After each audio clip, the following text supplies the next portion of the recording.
ಸಂಸಾರ ಗುರುಗಳು ಕೂಡ ಚಕ್ರ ಮಿಶ್ರರಹಿತ ಕೇವಲ ಸಕ್ರಿ ಅದೇ ಶುದ್ಧ ಬ್ರಾಹ್ಮಣೆ ಇದೆ. ಆತ್ಮಸುಖ ನಿತ್ಯ ಸುಖ ರೂಪವಾಗಿದೆ. ಸಂಸಾರದಲ್ಲಿ ಸುಖ ಇದೆ, ಪ್ರಮಾಣ ಕಡಿಮೆ ಇದೆ, ನೀರೊಳಗೆ ಪಟ್ಟು ಬಿಟ್ಟಂಗ. ಈಗ ಪಾರಮಾರ್ಥಿಕ ಸುಖ ಇದು ಏನಂತಂದ್ರೆ ಪೂರ್ಣ ತುಂಬಿದ ಬಟ್ಟಲ ನೀರು. ಆತ್ಮ ಅನಾತ್ಮ ಸಮುದ್ರದ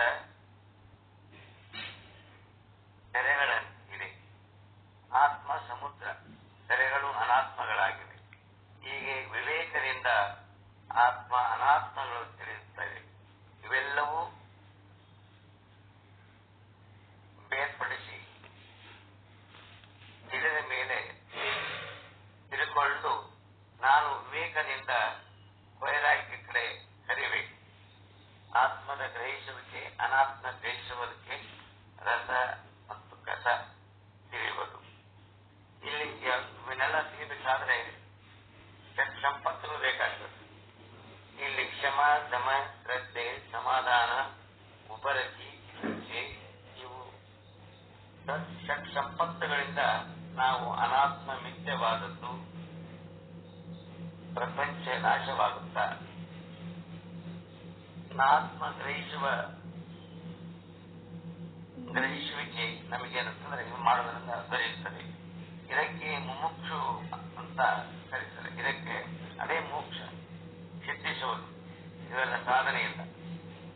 ಉದಾಹರಣೆಯಾಗಿ ಉಪಗ್ರಹ ನೇರವಾಗಿ ಮುಕ್ತಿ ಕಡೆಗೆ ಚಲಿಸುತ್ತದೆ. ಸಾಧನೆ ನಿಲ್ಲಬಾರದು, ಆ ಶಕ್ತಿ ಕಡಿಮೆ ಆಗಬಾರದು.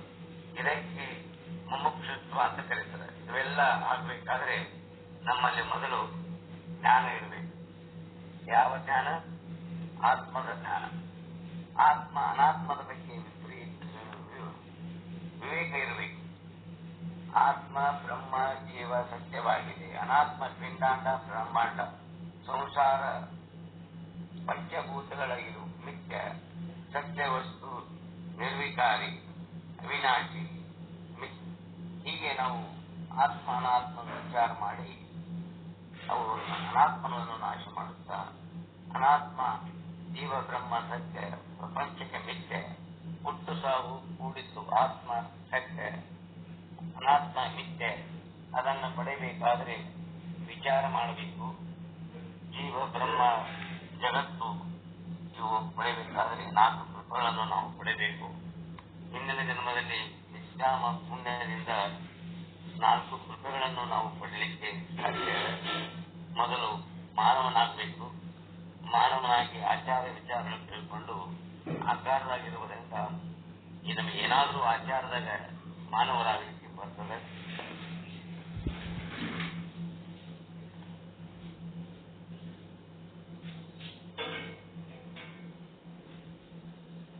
ಆಚಾರದಲ್ಲಿ ನಾವು ಏನಂತಂದ್ರೆ ಆಚಾರದಲ್ಲಿ ಒಂದು ನಡೆಯಲ್ಲಿ ಇರಬಾರ್ದು. ಸಕಾಮ ಪುಣ್ಯದಿಂದ ನಮಗೆ ಸಂತತಿ ಬೆಳೆಯುತ್ತದೆ. ನಿಷ್ಕಾಮ ಪುಣ್ಯದಿಂದ ಬಲವಿದ್ದರೆ ನಮಗೆ ಚತುರ್ವಿಧ ಕೃಪೆಗಳು ಆಗ್ತವೆ. ಗುರು ಕರುಣೆ, ಶಿವಕರುಣೆ, ಗುರುಕರುಣೆ, ವೇದ ಕೃಪೆ, ಅಂತಃಕರಣ ಕೃಪೆ. ಹೀಗೆ 4 ಮೆಟ್ಟಲು ನಮಗೆ 4 ಕೃಪೆಗಳು ಆದಾಗ ನಾವು ಮನಸ್ಸು ಏನಂತಂದ್ರ ಈ ಮಮತೆಯೆಲ್ಲವೂ ಇರಬೇಕು. ಅಂದಾಗ ನಮ್ಮ ಮಾತು ಇದನ್ನು ಈಶ್ವರ ತಾನು ಜೀವದಿಂದ ಅನುಕೂಲ ಪ್ರತಿಕೂಲ ಅನುಕೂಲ ಅದನ್ನು ಈಶ್ವರ ಕೃಪೆ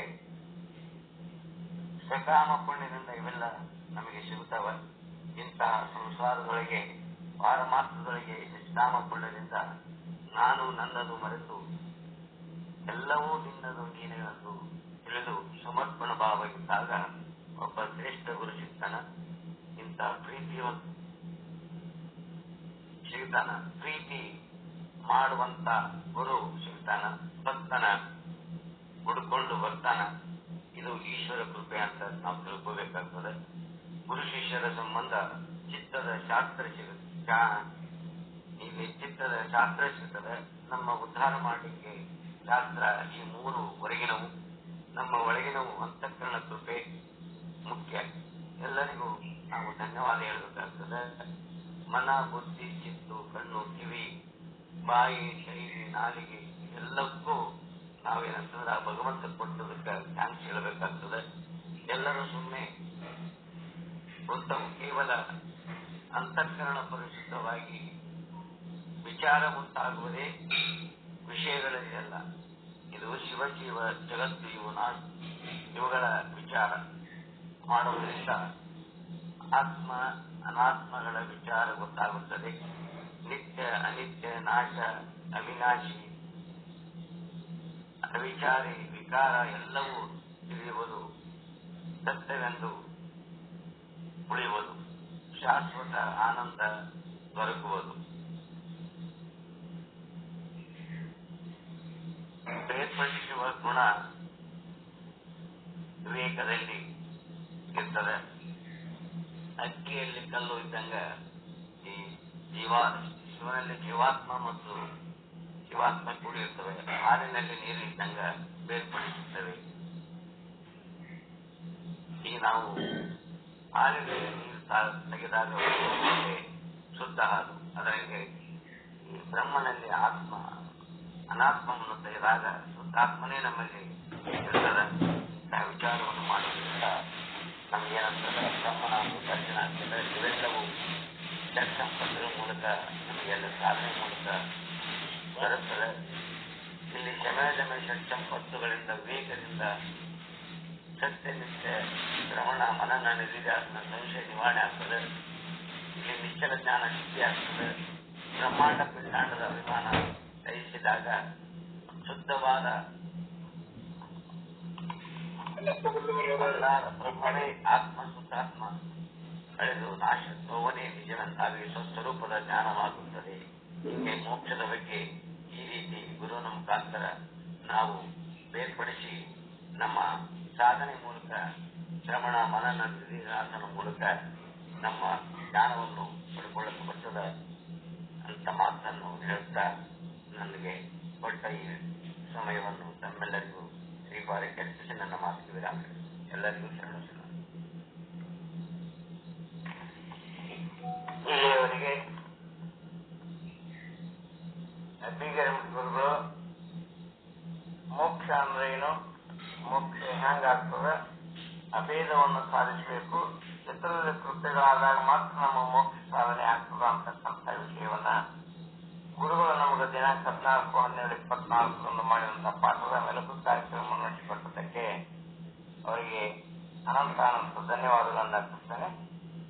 ಇನ್ನು ಮುಂದಿನ ಕಾರ್ಯಕ್ರಮ ಸದ್ಗುರುಗಳಿಂದ ಪ್ರಾರಂಭ ಆಗ್ತದೆ. ನಮಗೆಲ್ಲ ಉಪದೇಶವನ್ನು ಮಾಡಲಿದ್ದಾರೆ. ತರಂಗ 4 ವಿಷಯಾಂಕ 211 ದೋಹ 118 ವಿಷಯವನ್ನ ನಾವೀಗಾಗಲೇ ಅಧ್ಯಯನ ಮಾಡ್ತಾ ಇದ್ದೇವೆ. ಆ ದೋಹ ಪ್ರಾರ್ಥನೆಯಿಂದ ಶುದ್ಧ ಬ್ರಹ್ಮಣಿ ನಾಗರತ್ನವರು ನಡೆಸಿಕೊಡಬೇಕೆಂದು ಕೇಳ್ಕೊಂಡು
ಸದ್ಗುರು ಶ್ರೀ ಶುದ್ಧ ಬ್ರಹ್ಮಣೇ ನಮಃ.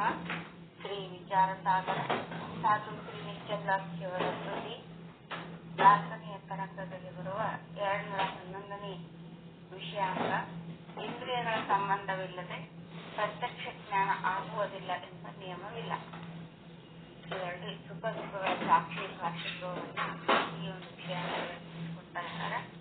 ದೋಹ 118 इंद्रिय बिना प्रत्यक्ष नहीं, विषय नियम न जान, बिना इंद्रिय प्रत्यक्षा वै जैसे दुख ज्ञान. ಇದು ಯಾಕೆ ಅಂದ್ರೆ ಹೇ ಶಿಷ್ಯನೇ, ಇಂದ್ರಿಯಗಳ ಸಂಪರ್ಕವಿಲ್ಲದೆ ಪ್ರತ್ಯಕ್ಷವಾಗುವುದಿಲ್ಲ ಎಂಬ ಈ ನಿಯಮವನ್ನ ನೀವು ತಿಳಿಬೇಡ. ಹೆಂಗಂತಂದ್ರ ಇಂದ್ರಿಯಗಳಿಲ್ಲದೆ ಸುಖ ದುಃಖಗಳ ಜ್ಞಾನ ಪ್ರತ್ಯಕ್ಷವಾಗುತ್ತದೆ ಹೇಳಿ ಈ ಒಂದು ದೋಹಾದಲ್ಲಿ ತಿಳಿಸ್ಕೊಡ್ತಾ ಇದ್ದಾರೆ. ಇನ್ನ ಮುಂದಿನ ವಿಷಯವನ್ನ ಈ ವೇದಾಂತ ಸಮ್ಮತವಾದ ಬ್ರಹ್ಮಜ್ಞಾನದ ವಿಷಯವನ್ನ ಸದ್ಗುರುಗಳು ನಮಗೆಲ್ಲ ತಿಳಿಸ್ಕೊಡೋಕಂತ ಇಚ್ಛೆ ಪಡ್ತೇನೆ.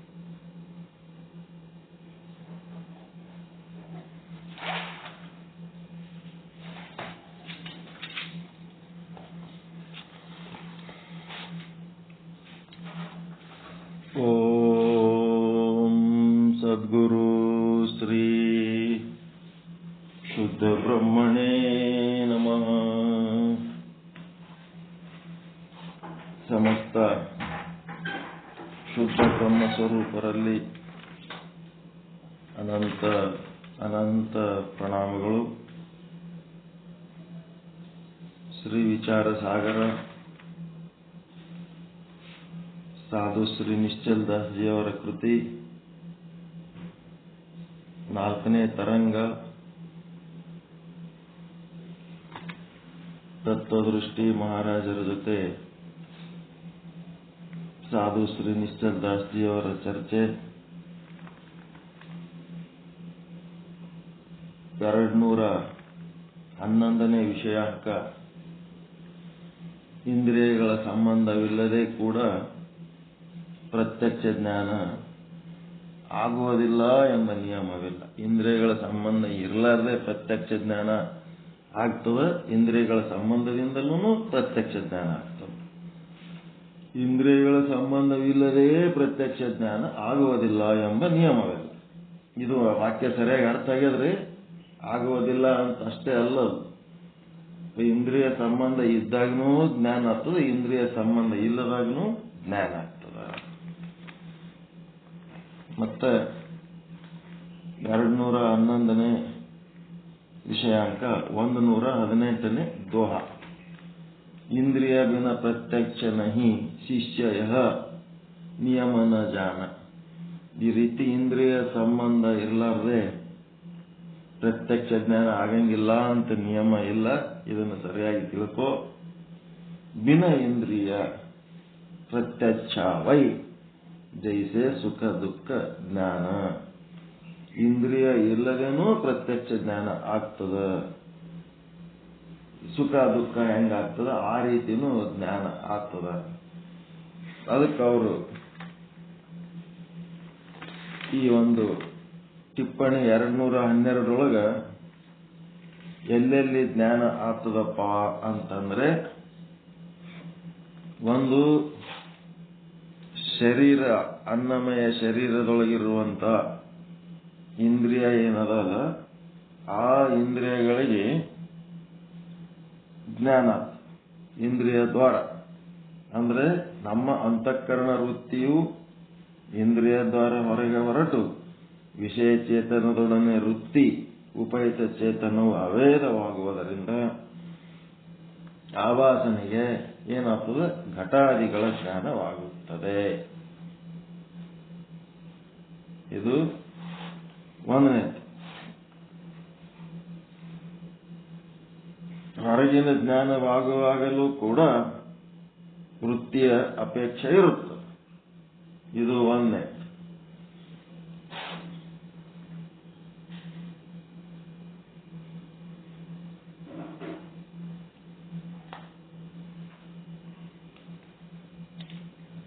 ಇನ್ನು ಎರಡನೇದ್ದೇನದ, ಶ್ರವಣ ಮಾಡ್ತಿದ್ದಿಲ್ಲ. ಒಂದು ವೇಳೆ ನಾವು ಶ್ರವಣ ಮಾಡ್ತಾ ಮಾಡ್ತಾ ಜ್ಞಾನ ಮಾಡ್ಕೊತೇವಲ್ಲ, ಶ್ರವಣ ಮನನ ನಿಧಿಧ್ಯಾಸನ ಮತ್ತು ಸ್ವಾಧ್ಯಾಯ, ಸ್ವಂತ ಶಾಸ್ತ್ರಗಳನ್ನು ಓದ್ತೀವಿ, ಅದನ್ನು ಶಾಸ್ತ್ರಜ್ಞಾನನು ಶಬ್ದಗಳೇ ಅಲ್ಲ, ಅಲ್ಲಿರೋ ಶಬ್ದಗಳೇ. ಮತ್ತ ಗುರು ಹೇಳೋ ವಾಕ್ಯಗಳು ಶಬ್ದಗಳೇ. ಆ ಶಬ್ದಗಳನ್ನ ಸ್ವಾಧ್ಯಾಯ ಮತ್ತು ಪ್ರವಚನ ಶ್ರವಣ ಏನ್ ಮಾಡ್ತೀವಿ, ಶಬ್ದಗಳ ಜೊತೆಗೆ ನಾವೇನು ಎಕ್ಸರ್ಸೈಸ್ ಮಾಡ್ತೀವಿ, ಅಲ್ಲಿ ಕೂಡ ಕೆಲವು ಕಡೆ ಜ್ಞಾನ ಆಗ್ತದೆ. ಗ್ರಂಥಗಳು ಓದ್ಕೊಂಡ್ರೆ ಜ್ಞಾನ ಆಗ್ತದಲ್ರಿ, ಒಂದನೇ ಆಯ್ತು. ಗುರುವಿನ ಬಲ್ಲಿ ಕುಳಿತು ಶ್ರವಣ ಮಾಡಿದ್ರೆ ಜ್ಞಾನ ಆಗ್ತದ. ಮತ್ತಿನ್ನೇನಾಗ್ತದ, ನೀವೇನ್ ತಿಳ್ಕೊಂಡಿರಿ ಅದನ್ನ ಇನ್ನೊಬ್ಬರಿಗೆ ಹೇಳುವಾಗಲೂ ನಿಮಗೆ ಜ್ಞಾನ ಆಗಿಬಿಡ್ತದೆ. ಒಟ್ಟ ಶಬ್ದದ ಜೊತೆಗೆ ನಿಮ್ಮದೇನು ಕೆಲಸ ಮಾಡ್ತೀರಿ, ಶಬ್ದಗಳು ಕೂಡ ಏನ್ ಮಾಡ್ತಾವ, ಜ್ಞಾನವನ್ನು ತಂದು ಕೊಡ್ತಾವ. ಇಂದ್ರಿಯಗಳು ಜ್ಞಾನವನ್ನು ತಂದು ಕೊಡ್ತಾವ, ಶಬ್ದಗಳು ಜ್ಞಾನವನ್ನು ತಂದು ಕೊಡ್ತಾವ. ಗುರು ಹೇಳೋದು ಏನ್ ಹೇಳ್ತಾನೆ, ಶಬ್ದಗಳು ಹೇಳ್ತಾನೆ ಇಲ್ಲ. ಮತ್ತು ಶಾಸ್ತ್ರದೊಳಗೆ ಏನದಾವ, ಶಬ್ದಗಳೇ ಅದಾವ. ಮತ್ತೆ ನೀವು ಇನ್ನೊಬ್ಬರಿಗೆ ಏನಾರ ಪಾಠ ಹೇಳೋ ಸಮಯದಲ್ಲಿ ಇನ್ನೂ ಹೆಚ್ಚಿನ ಜವಾಬ್ದಾರಿಲಿಂದ ಓದ್ಕೊಂಡ್ರಿ ಅಂತಂದ್ರೆ ಅವಾಗೂ ಶಬ್ದಗಳೇ ನಿಮಗೆ ಹೆಚ್ಚಿನ ಜ್ಞಾನ ಕೊಡ್ತವೆ. ಬರೀ ಕುಂತು ಕೇಳ ಹೋಗೋರಿಗೆ ಏನಂತ ವಿಶೇಷ ಬೇಕಾಗಿಲ್ಲ.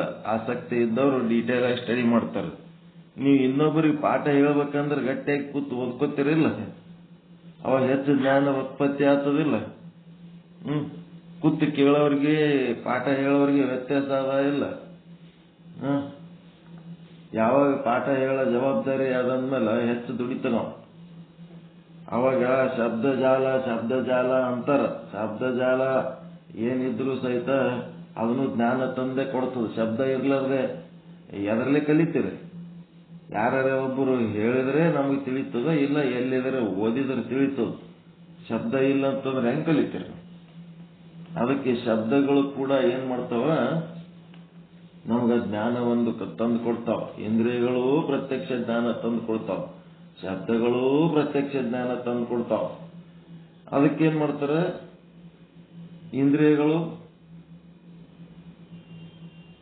ಇಂದ್ರಿಯಗಳಿಂದ ಜ್ಞಾನ ಆಗ್ಬೇಕು, ದೇವರ ಜ್ಞಾನ ಆಗ್ಬೇಕಂತೇಳಿ ಏನ್ ಮಾಡ್ತಾರ,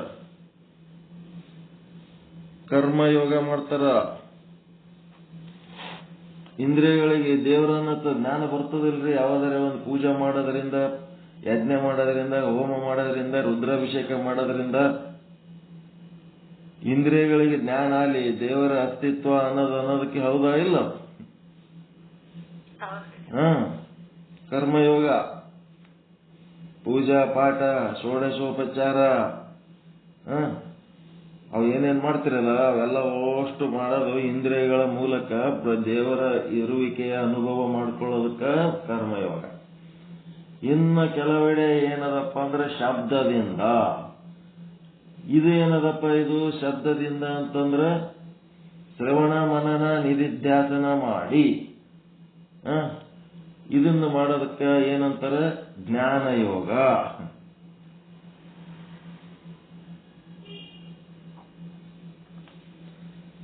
ಇದು ಏನದ, ಜ್ಞಾನಯೋಗ.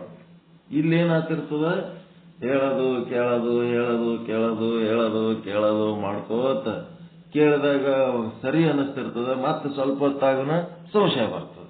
ಕೇಳಿದಾಗ ಸರಿ ಅನ್ನಿಸ್ತದೆ, ಮತ್ತೆ ಸ್ವಲ್ಪ ಹೊತ್ತಾಗನ ಸಂಶಯ ಬರ್ತದೆ. ಈ ರೀತಿ ಈ ಕರ್ಮಯೋಗ, ಜ್ಞಾನಯೋಗ ಇದಾದ್ಮೇಲೆ ಇನ್ನೇನದ, ಕೆಲವು ಕಡೆ ಇಂದ್ರಿಯ ಇಲ್ಲ, ಯಾವ ಹೊರಗಿನ ಶಬ್ದ ಇಲ್ಲ, ಏನೇನು ಇಲ್ಲ, ತನ್ನೊಳಗೆ ತನಗಾಗ್ಬಿಡ್ತದ, ತನ್ನೊಳಗೆ ತನಗಾಗ್ತಿರ್ತದ. ಇದೇನದ, ಉಪಾಸನಾ ಯೋಗ ಅಥವಾ ಧ್ಯಾನ ಯೋಗ. ಅಂತರ್ಬೋಧೆ ಒಳಗಾದ ಇಲ್ಲ, ಒಳಗೊಂದು ಹೇಳೋ ವಸ್ತು ಆದ ಇಲ್ಲ. ಒಳಗ್ ಕೂತ ಒಬ್ಬ ಹೇಳ್ಕೋತೇ ಅದನ್ನ, ಒಳಗಿನಿಂದ ಹೇಳ್ಕೊತದನೊಬ್ಬ ಕಂಟಿನ್ಯೂ ಹೇಳ್ಕೊತದ ಚೈತನ್ಯ. ಅದ್ರ ಕಡೆ ನಾವು ಲಕ್ಷ್ಯ ಕೊಡ್ಲಾರ್ದಕ್ಕೆ ಏನಾಗ್ಯದ, ಹೊರಗೆ ಕುಂತ ಗುರುನೇ ಹೇಳ್ತಾನಂತಲ್ಲ, ನಿಮ್ಮ ಒಳಗಿನೂ ಒಬ್ಬ ಅದನ ಹೇಳವ ಗುರು, ಅವನೇ ಅರಿವಿನ ಸ್ವರೂಪದಲ್ಲಿ ಅದನ. ಆ ಅರಿವಿನ ಗುರುವೇ ಅಂತರ್ಬೋಧೆ, ಅದು ನಿಮ್ಮ ಒಳಗಿನಿಂತ ಜ್ಞಾನ ಆಗ್ತಿರ್ತದ. ಅವನ ಕಡೆ ಲಕ್ಷ್ಯ ಕೊಟ್ರಿ ಅಂತಂದ್ರೆ ಹೊರಗಿನ ಶಾಸ್ತ್ರ ಬೇಡ, ಹೊರಗಿನ ಗುರು ಬೇಡ.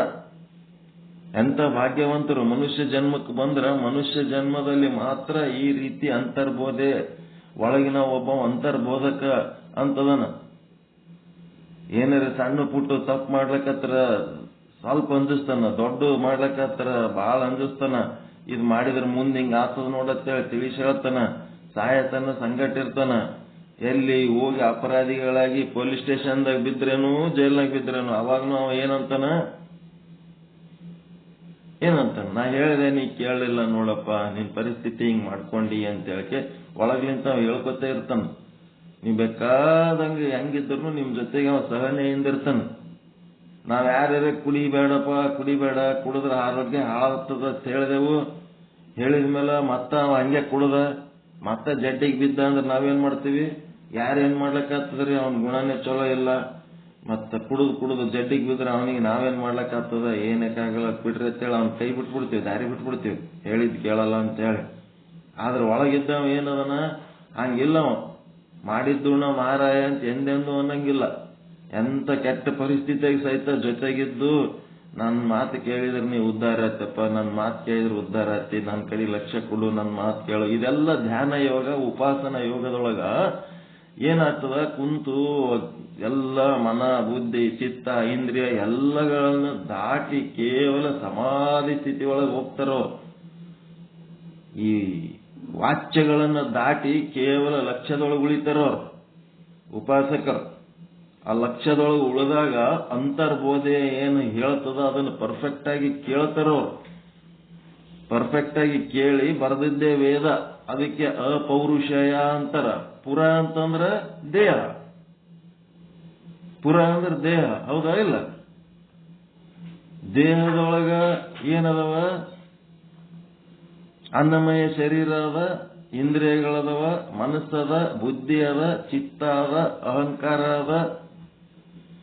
ಇದೆಲ್ಲ ಜೊತೆಗೆ ಒಂದು ದೇಹಾಭಿಮಾನಿ ಜೀವ ಅದ. ಆಭಾಸ, ಜಡ ವಸ್ತುಗಳನ್ನ ಗುರುತಿಸುವಂತ ಆಭಾಸ ಜೀವ ಆದ. ಇವೆಲ್ಲವನ್ನು ದಾಟಿ ಹೋಗ್ತಾರೋ. ಇವೆಲ್ಲ ಓಸು ಏನದವ? ಕಬ್ಬಿಣ ತುಂಡುಗಳಿದ್ದಂಗ ಒಂದಕ್ಕೊಂದು ಹಿಡ್ಕೊಂಡವ. ಇವು ಒಂದಕ್ಕೊಂದು ಯಾಕೆ ಹಿಡ್ಕೊಂಡವ ಅಂದ್ರ ಮೇನ್ ಒಂದು ಅಯಸ್ಕಾಂತ ಅದ. ಮೇನ್ ಅಯಸ್ಕಾಂತ ಯಾವುದು? ಆತ್ಮ ಅಥವಾ ಸಾಕ್ಷಿ, ಕೂಟಸ್ಥ, ಪ್ರತ್ಯೇಗಾತ್ಮ, ಅರಿವು ಏನಂತೀರಿ, ಅದು ಮೇನ್ ಅಯಸ್ಕಾಂತದು. ಆ ಮುಖ್ಯ ಅಯಸ್ಕಾಂತ ಒಳಗ ಆದ ಅಂತೇಳಿ ಅದಕ್ಕೆ ಇವೆಲ್ಲ ಒಂದಕ್ಕೊಂದು ಹಿಡ್ಕೊಂಡವ.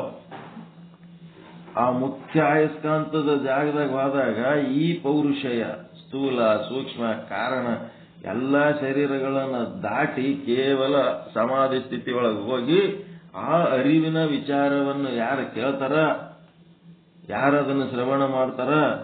ರಾಮ ಯಾಕೆ ಶ್ರೇಷ್ಠ ಆದ? ಅರಿವಿನ ವಿಚಾರ ಕೇಳದ. ಕೃಷ್ಣ ಯಾಕೆ ಶ್ರೇಷ್ಠ ಆದ? ಅರಿವಿನ ವಿಚಾರ ಕೇಳದ. ಬಸವ ಯಾಕೆ ಶ್ರೇಷ್ಠ ಆದ? ಅರಿವಿನ ವಿಚಾರ ಕೇಳದ. ಗಾಂಧಿ ಯಾಕೆ ಶ್ರೇಷ್ಠ ಆದ? ಅರಿವಿನ ವಿಚಾರ ಕೇಳದ. ಅಂಬೇಡ್ಕರ್ ಯಾಕೆ ಶ್ರೇಷ್ಠ ಆದ? ಅರಿವಿನ ವಿಚಾರ ಕೇಳಿದ್ರು. ಅವ್ರು ಯಾರ್ದು ಹೊರಗಿನ ಗುರುಗಳ ಮೇಲೆ ಹೋಗಿಲ್ಲ. ಅವ್ರು ಆದ್ರೂ ಸುಮ್ ಕಾಟಾಚಾರಕ್ಕೆ ಹೋದಂಗ ಒಳಗ ಅವ್ರು ತಮ್ಮ ಅರಿವು ಹೆಂಗೆ ಹೇಳ್ದಂಗೆ ಕೇಳಾರ. ವಿವೇಕಾನಂದ ಅರಿವಿನ ವಿಚಾರ ಕೇಳಿದ್ರು.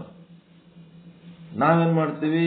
ಯಾರೋ ಬರೆದದ್ದು, ಯಾರ ಅರಿವಿಗೆ ಏನ್ ಬಂದದ ಅದನ್ನು ಓದ್ತೀವಿ.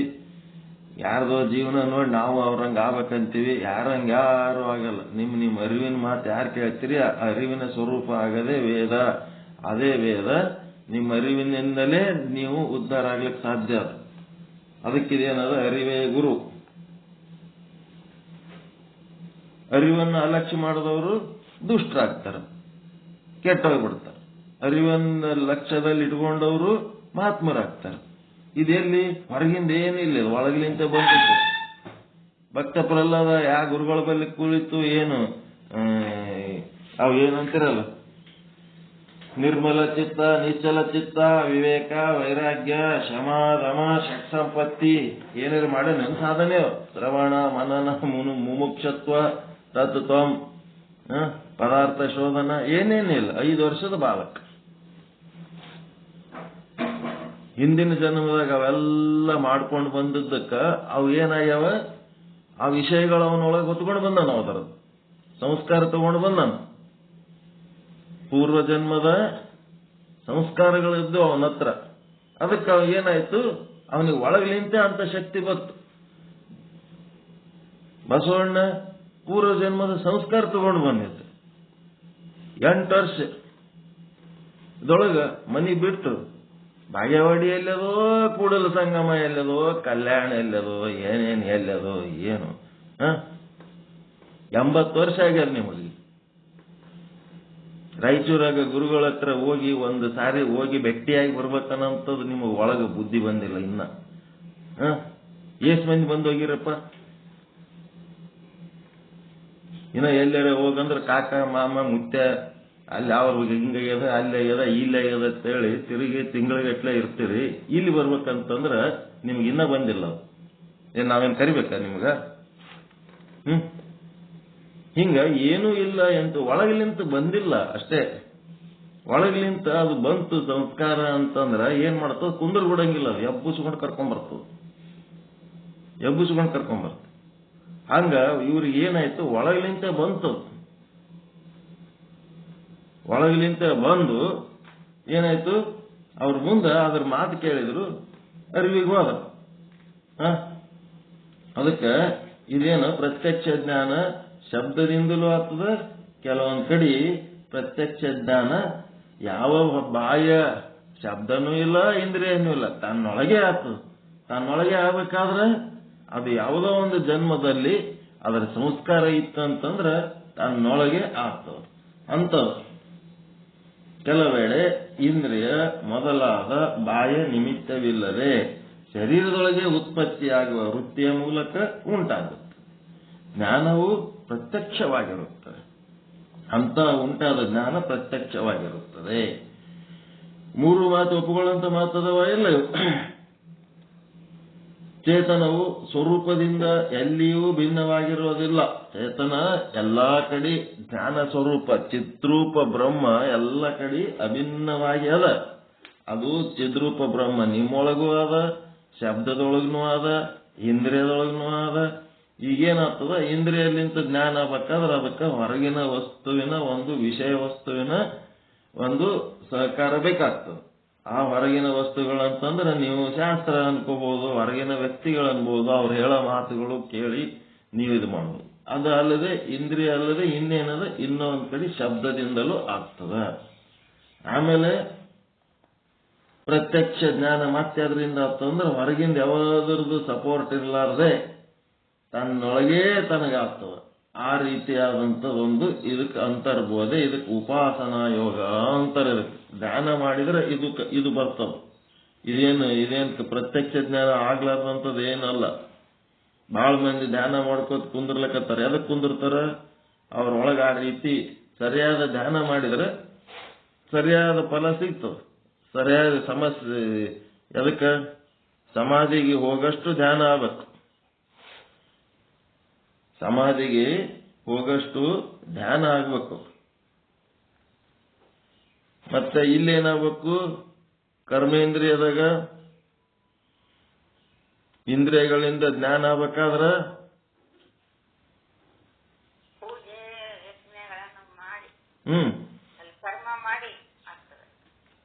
ಆ ಮುಂದೆ ಇಟ್ಟುಕೊಂಡು ವಿಗ್ರಹ ಏನದಲ್ಲ ಅದರ ಜೊತೆಗೆ ತಾಧ್ಯಾತ್ಮ ಭಾವ ಬರಬೇಕು.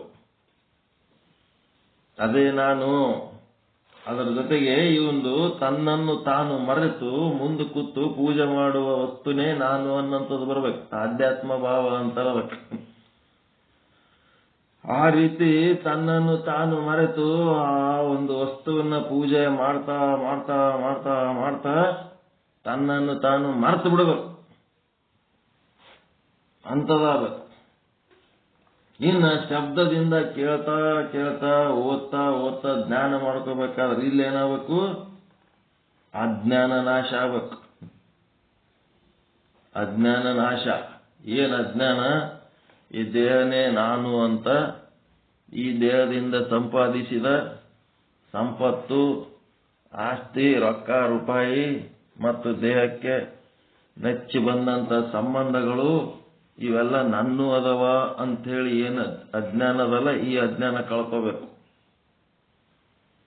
ಮತ್ತೆ ಹುಟ್ಟವ ನಾನು, ಸಾಯವ ನಾನು, ಬರವ ನಾನು, ಹೋಗವ ನಾನು, ಪಾಪ ಮಾಡವ ನಾನು, ಪುಣ್ಯ ಮಾಡವ ನಾನು, ಸುಖ ಅನುಭವಿಸುವ ನಾನು, ದುಃಖ ಅನುಭವಿಸುವ ನಾನು, ಇವೆಲ್ಲ ಕಳ್ಕೋಬೇಕು. ಇವೆಲ್ಲ ಅಜ್ಞಾನ. ಈ ಅಜ್ಞಾನ ನಾಶ ಮಾಡಿ ಜ್ಞಾನದಿಂದ ಪ್ರತ್ಯಕ್ಷ ಜ್ಞಾನ ಮಾಡ್ಕೋಬೇಕಾದ್ರೆ ಶಬ್ದಗಳು ಬೇಕು. ಪೂಜೆ ಮಾಡುವಾಗ ಏನಾಗಬೇಕಪ್ಪ ಅಂದ್ರೆ ತನ್ನನ್ನು ತಾನು ಮರೆಯಬೇಕು. ಯಾವುದೇ ಪೂಜೆ ಮಾಡುವ ಸಮಯದಲ್ಲಿ ಹೊರಗಿನ ವಿಚಾರಗಳು, ಹೊರಗಿನ ವ್ಯವಹಾರಗಳು ಏನಾರ ಬಂದು ಅಂತಂದ್ರೆ ಯಾವೂ ಅಟೆಂಡ್ ಮಾಡಲಾರ್ದೆ ಕೇವಲ ತನ್ನನ್ನು ತಾನು ಮರೆತು ಏನಾಗಬೇಕಪ್ಪ ಅಂತಂದ್ರೆ ಆ ಪೂಜೆಯಲ್ಲಿಯೇ ಲೀನ ಆಗಬೇಕು. ತನ್ನನ್ನು ತಾನು ಮರೆಯೋದಕ್ಕ ಕರ್ಮಯೋಗ, ಮತ್ತ ತನ್ನೊಳಗಿರುವ ಅಂತರ್ಬೋಧೆ ಗುರುವಿನ ವಿಚಾರ ಕೇಳುವುದಕ್ಕ ಧ್ಯಾನ ಯೋಗ, ಮತ್ತೆ ಉಪಾಸನ ಯೋಗನೂ ಅಂತಾರ ಅದಕ್ಕೆ. ಮತ್ತೆ ತನ್ನೊಳಗಿನ ಅಜ್ಞಾನವನ್ನ ಕಳ್ಕೊಂಡು ಕೇವಲ ಬ್ರಹ್ಮಜ್ಞಾನವನ್ನ ಉಳಿಸ್ಕೊಂಡು ಅಜ್ಞಾನವನ್ನ ಕಳ್ಕೊಂಡು ತೊಳ್ಕೊಂಡು ಸ್ವಚ್ಛಾಗದಕ್ಕ ಯಾವುದು ಜ್ಞಾನ ಯೋಗ. ಇಷ್ಟೇ. ನಾನು ನಾನು ನಾನು ಅಂತಿರ್ತೀವಲ್ಲ ಅದನ್ನ ಬಿಡೋದಕ್ಕೆ, ಅದನ್ನ ಮರೆಯೋದಕ್ಕೆ. ಹೆಂಗ್ ಬಿಡ್ತೀರಿ? ನಾನು ನನ್ನದನ್ನ ಪೂಜೆ ಮಾಡಾಗ ಹೆಂಗ್ ಬಿಡ್ತೀರಿ?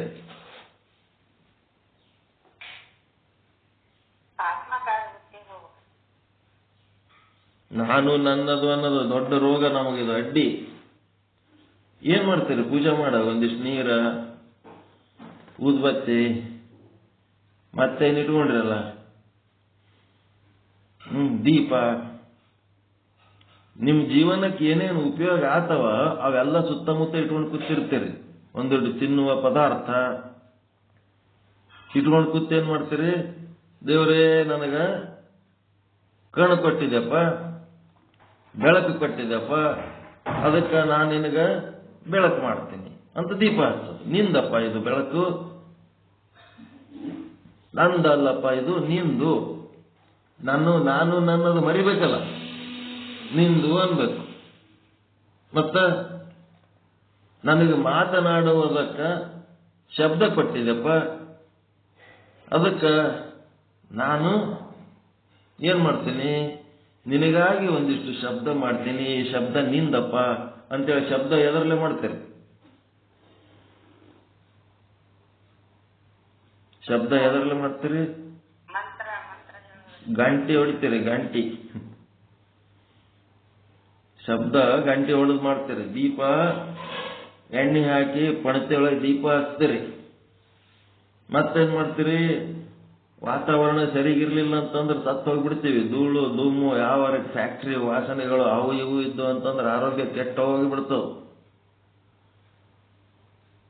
ಆರೋಗ್ಯ ಚಲೋ ಅದೀವಿ ಅಂತಂದ್ರೆ ನಮಗೆ ಆಕ್ಸಿಜನ್ ಸಿಕ್ಕದ, ಶುದ್ಧ ಆಕ್ಸಿಜನ್ ಸಿಕ್ಕದತ್ತೆ ಬದುಕೀವಿ ನಾವು. ಅದಕ್ಕೆ ನಮಗ ಶುದ್ಧ ವಾತಾವರಣದಾಗ ಇಟ್ಟು ಬದುಕಿಸಿದಪ್ಪ 100 ವರ್ಷ, ಅದಕ್ಕೆ ನಿನಗೂ ನಾವು ಶುದ್ಧ ವಾತಾವರಣ ನಿರ್ಮಾಣ ಮಾಡ್ತೀವಿ ಅಂತೇಳಿ ಏನ್ ಮಾಡ್ತೀರಿ? ಧೂಪ ದೀಪ ಧೂಪಾರ್ತಿ ಅಂತಿರಲ್ಲ, ಧೂಪ ಹಾಕ್ತಿರಲ್ಲ, ಸುಗಂಧ ಊದ್ಬತ್ತಿ ಅವೆಲ್ಲ ಹಚ್ಚುತ್ತೀರಿ. ನಂದಲ್ಲಪ್ಪ ಇದೆಲ್ಲ ಗಾಳಿ ನಿಂದು. ನಾ ತಿನ್ನುವ ಅನ್ನ ನಂದಲ್ಲಪ್ಪ, ಇದು ಯಾರ್ದು? ನಿಂದು. ಎಂಥದ್ದು? ಅನ್ನ ಪ್ರಸಾದ ಮಾಡ್ತೀರಿ. ಆ ಪದಾರ್ಥವನ್ನ ನೈವೇದ್ಯ ಮಾಡಿ ಪ್ರಸಾದ ಮಾಡ್ತೀರಿ.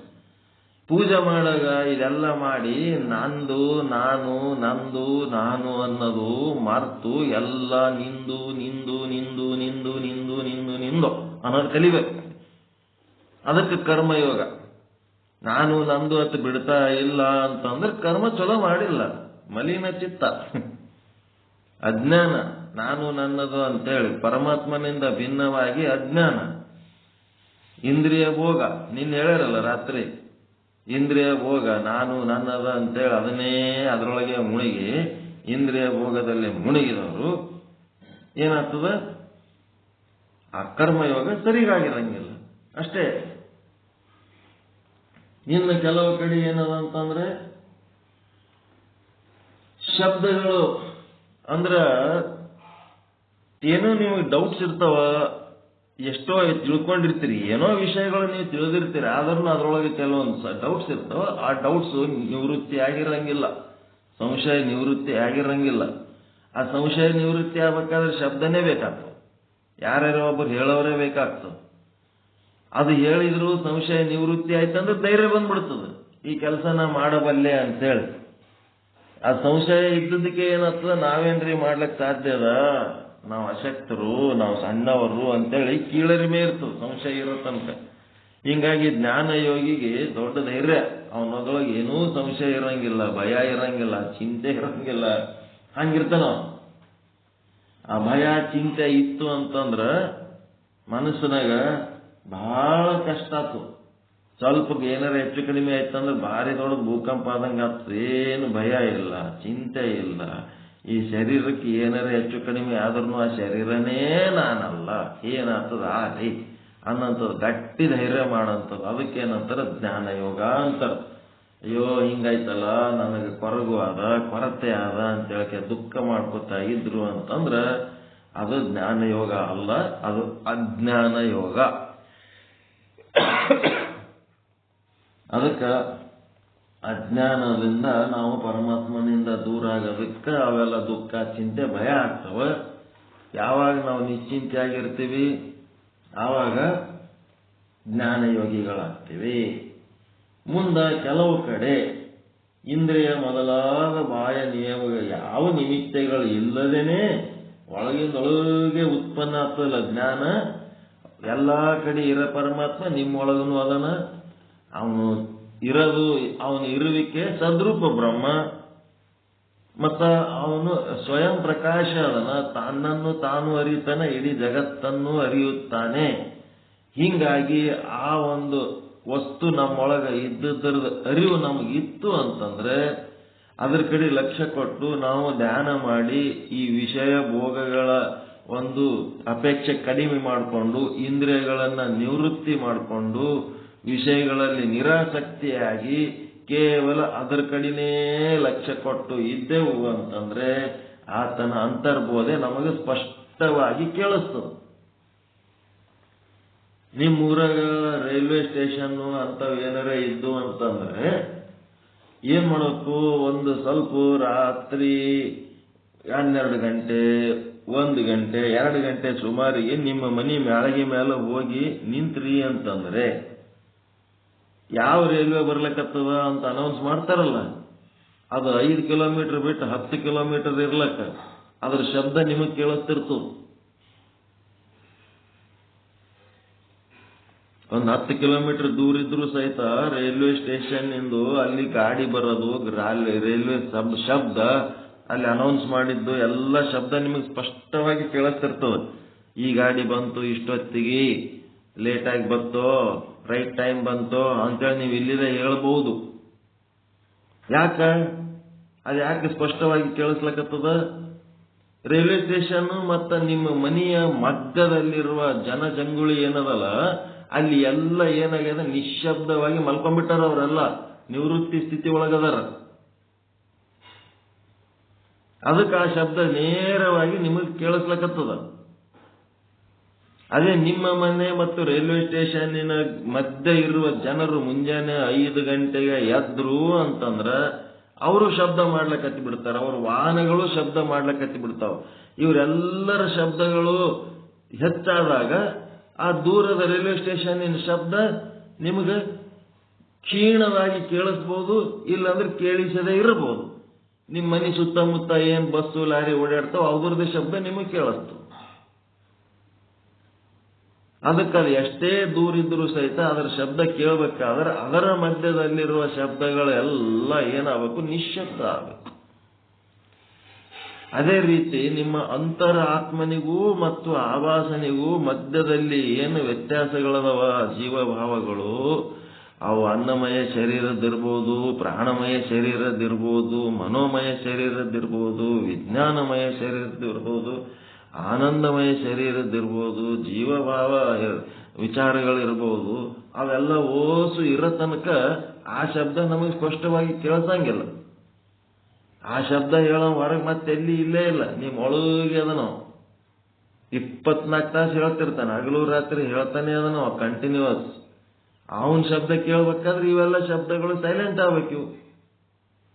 ಇವು ಸೈಲೆಂಟ್ ಆಗ್ಲಾರ್ದು ಹಗಲು ಅದೇ ಚಿಂತೆ ಮಾಡ್ತೀನಿ, ರಾತ್ರಿ ಅದೇ ಚಿಂತೆ ಮಾಡ್ತೀನಿ, ಮಕ್ಕೊಂಡಾಗೂ ಅದೇ ಚಿಂತೆ ಮಾಡ್ತೀನಿ, ಕನಸಿನಾಗೂ ಅದನ್ನೇ ಕಾಣ್ತೀನಿ, ನಾ ಯಾವಾಗಲೂ ಇದೇ ಮಾಡ್ತೀನಿ.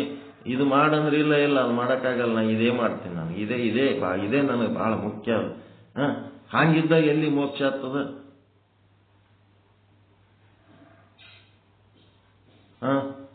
ಅದಕ್ಕೆ ನಾವು ಜಾಗ್ರ ಸ್ವಪ್ನ ಸುಷುಪ್ತಿಯಲ್ಲಿ ನಿನ್ನನ್ನಲ್ಲದೆ ಅನ್ಯವ ನೆನೆದಡೆ ತಲೆದಂಡ ತಲೆದಂಡ ತಲೆದಂಡ ಕೂಡಲ ಸಂಗಮ ದೇವ. ನಾನು ಉದ್ಧಾರ ಆಗಬೇಕು ಅನ್ನಂಥದ್ದು ಅಭಿಪ್ಸೆ ಇರಬೇಕು. ಅಭಿಪ್ಸೆ ಇದ್ದವ್ರು ಹಂಗ ಮಾಡಂಗಿಲ್ಲ, ಹಂಗ ಮಾತಾಡಂಗಿಲ್ಲ.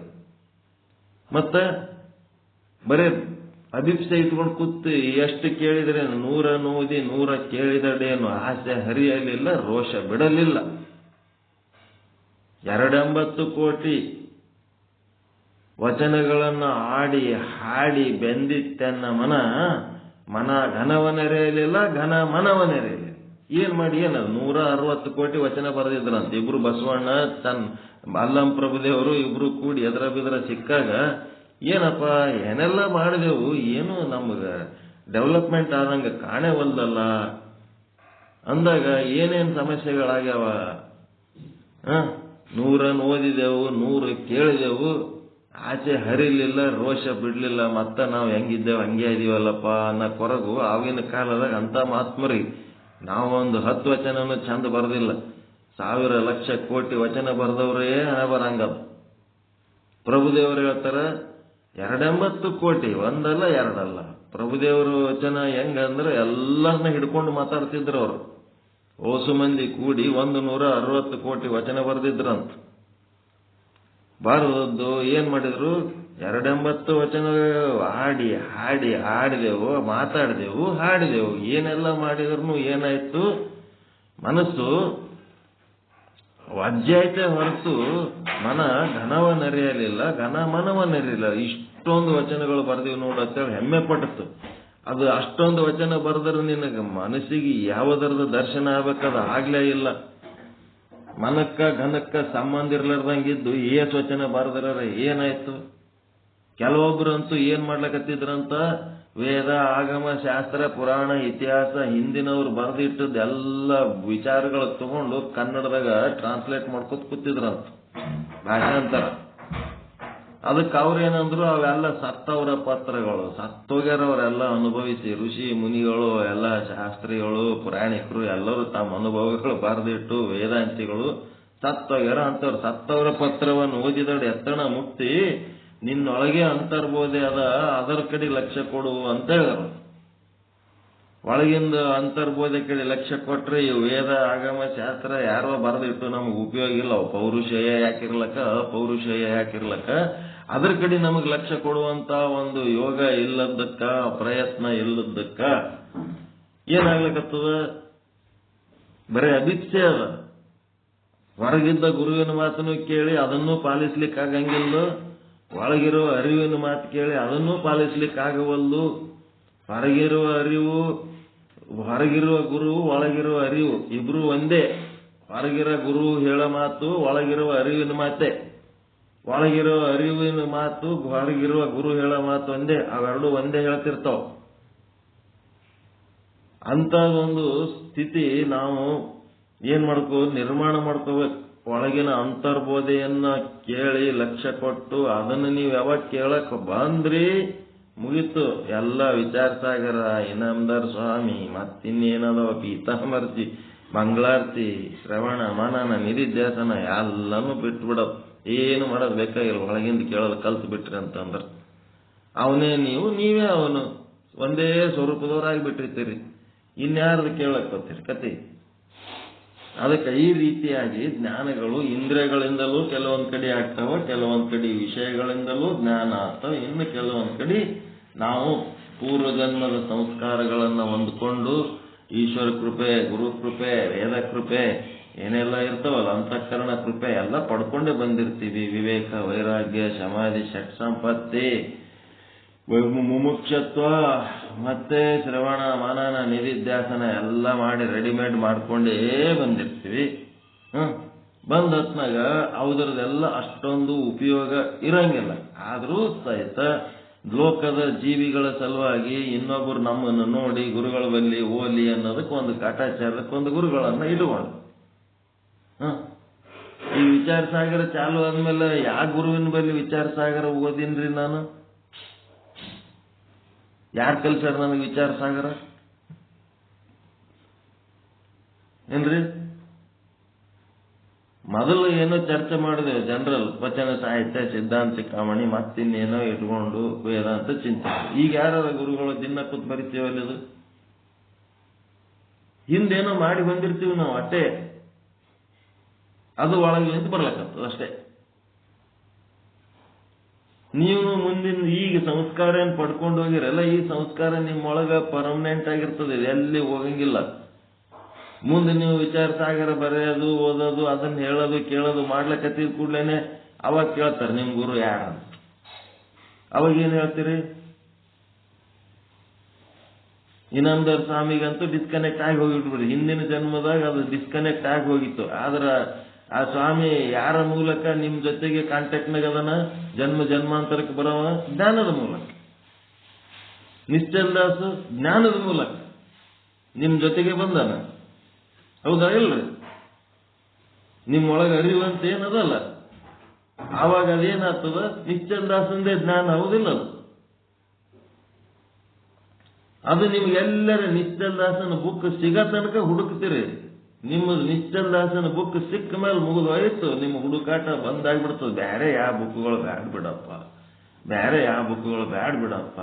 ಒಂದ್ ವೇಳೆ ಬೇರೆ ಬುಕ್ ಇದ್ರೂ ಸಹಿತ ಅದರ ಪ್ರಮಾಣದ ಜ್ಞಾನ ಇತ್ತು ಅಂತಂದ್ರೆ ಸರಿ, ಅದು ನಿಶ್ಚಲ್ ದಾಸನ ಪ್ರಮಾಣದ್ದೇ ಇರ್ತದೆ. ಈಗ ಅವತಾರ ಬಾಣಿ ಕಳಿಸ್ಕೊಟ್ಟಿವಲ್ಲ, ಅದೇನು ಕಡಿಮೆ ಇಲ್ಲ, ವಿಚಾರ ಸಾಗರನೇ ಅದು, ಅದರ ಪ್ರಮಾಣದ್ದೇ ಅದು ತತ್ವಜ್ಞಾನ.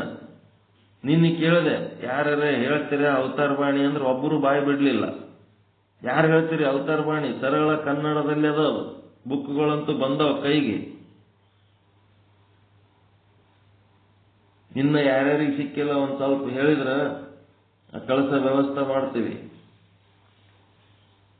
ಗಪ್ ಕುತ್ರಿ ಅಂತಂದ್ರ ಏನೂ ಉಪಯೋಗ ಇಲ್ಲ.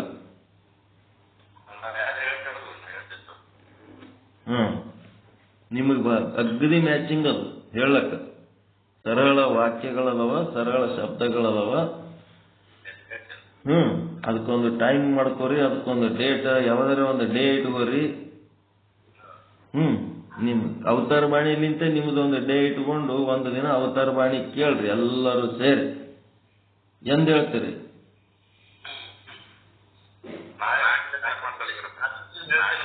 ಏನ್ರಿ?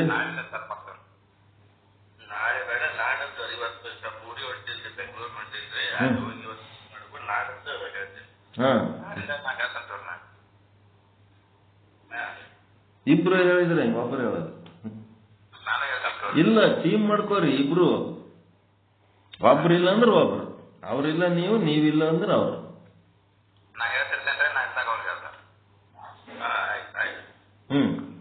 ಮಾಡ್ರಿ. ಅವ್ರೊಂದು ಗ್ರಂಥ ಹಿಡ್ಕೊಂಡಾರಲ್ಲ ಯಾವಾಗ ಕಲ್ಯಾಣಪ್ಪ ಅವರು, ಬಾಲಬೋಧೆ, ಅವ್ರದೊಂದು ಡೇಟ್ ತಗೊಂಡು ಮಾಡ್ಕೊಳ್ರಿ. ಒಂದು ದಿನ ಒಬ್ಬೊಬ್ರು ಒಂದೊಂದು ದಿವಸ ಇಟ್ಕೊಂಡು ಮಾಡ್ಕೋರಿ. ಮಾಡ್ಕೊಂಡು ಹೇಳ್ರಿ, ಒಂದು ದಿನ ಇಟ್ಕೊಂಡು ಒಂದು ದಿನ ಬಾಲಬೋಧೆ, ಒಂದು ದಿನ ಒಂದೊಂದು ತಾಸು, ದೀಡ್ ತಾಸು ಅದ್ರ ಬಗ್ಗೆ ಚರ್ಚೆ ಮಾಡ್ರಿ. ಅವು ಶಬ್ದಗಳು ಯೂಟ್ಯೂಬ್ನೊಳಗೆ ಹೆಂಗ್ ತೆಕ್ಕೋಬೇಕು, ಲಿಂಕ್ಗಳು ಅವೆಲ್ಲ ತೆಗೆದು ಹೆಂಗ್ ಮಾಡ್ಬೇಕನ್ನೋ ಮಾಂತೇಶ್ವರಿ ಮಾನ್ಯ ಬಂದಾಗ ಹೇಳಿನಿ. ಅದರಂಗೆ ಹಾಡಬೇಕು. ಅದು ಸುಮ್ಮನೆ ಹಾಡಿದ್ರೆ ಸಾಕು, ಅರ್ಥ ಆಗಿಬಿಡ್ತದ. ಅರ್ಥ ಆಗಿಲ್ಲ ಅಂತಂದ್ರೆ ನಮಗೆ ಕೇಳ್ರಿ, ನಾವು ಹೇಳ್ತೀವಿ. ಅರ್ಥ ಆಗ್ಯದಂತಂದ್ರೆ ಸರಿ ಮಾಡ್ರಿ. ಯಾರು ತಗೊಂಡ್ರಿ ಮಾಡೋ ಜಿಮ್ಮೆದಾರಿ? ಪಾಟೀಲ್, ಮಾಂತೇಶ್ ಪಾಟೀಲ್. ಆಯ್ತು. ಇನ್ನ ಯಾರ್ಯಾರಿಗೆ ಬುಕ್ ಬಂದಿಲ್ಲ ಸ್ವಲ್ಪ ಹೆಸರುಗಳು ಹೇಳ್ರಿ.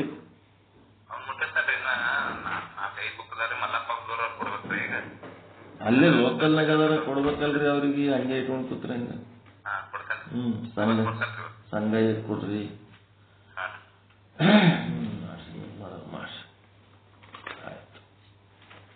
ಹಿಂಗಾಗಿ ಸರಳ ಸರಳ ಸರಳ ಸರಳ ಜ್ಞಾನದ ಅದರದೇ ಮಟ್ಟದ ಜ್ಞಾನ ಇರ್ತದ. ನೋಡ್ರಿ, ಇನ್ನ ಮುಂದಿನ ಭಾಗ ಏನದಪ್ಪ ಅಂತಂದ್ರೆ, ಈ ಪ್ರತ್ಯಕ್ಷ ಜ್ಞಾನ, ಅಪರೋಕ್ಷ ಜ್ಞಾನ, ಸಾಕ್ಷಾತ್ಕಾರ ಜ್ಞಾನ, ಯಾವ ಶಬ್ದಗಳನ್ನಾದ್ರೂ ಬಳಸಬಹುದು. ಒಂದೇ ಅರ್ಥದ 3 ಶಬ್ದಗಳು ಕೊಟ್ಟರು. ಇದೆಲ್ಲನೂ ಸರಳವಾಗಿ ಏನಂತಾರ? ಪ್ರತ್ಯಕ್ಷ ಜ್ಞಾನ, ಅಪರೋಕ್ಷ ಜ್ಞಾನ, ಸಾಕ್ಷಾತ್ಕಾರ ಜ್ಞಾನ. ಇದು ಏನಿದ್ರೂ ಸಹಿತ ಪರಮಾತ್ಮನನ್ನ ನಿಮಗ ಪರಿಚಯ ಮಾಡಿ ಕೊಡುವಂತಹದ್ದು. ಸದ್ರೂಪ, ಚಿದ್ರೂಪ, ಆನಂದ ರೂಪ, ನಿತ್ಯ ರೂಪ, ಪರಿಪೂರ್ಣ ರೂಪ, ಏಕಂ ಏವಂ ಅನಂತಂ ಬ್ರಹ್ಮ, ಏನೇನದವಲ್ಲ ಜ್ಞಾನ.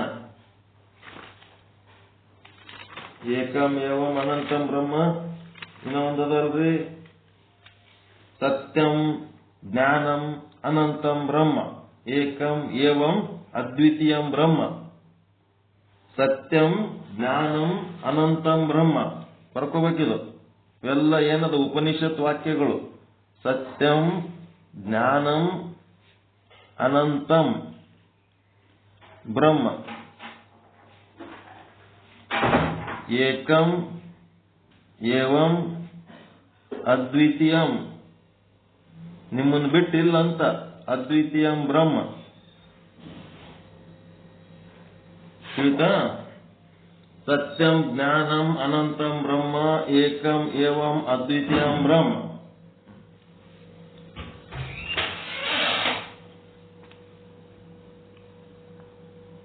ಇತ್ಯಾದಿ ಶಬ್ದಗಳಿಂದ ಬ್ರಹ್ಮದ ಎಂಥ ಜ್ಞಾನ? ಪರೋಕ್ಷ ಜ್ಞಾನ. ನಿಮ್ಮ ಜ್ಞಾನ ಅರಿವಿಗೆ ಬರುವ ರೀತಿಯಲ್ಲಿ ಇರುವಂಥದ್ದು. ಪರೋಕ್ಷ ಜ್ಞಾನ ಅಂದ್ರೆ ಒಂದೇ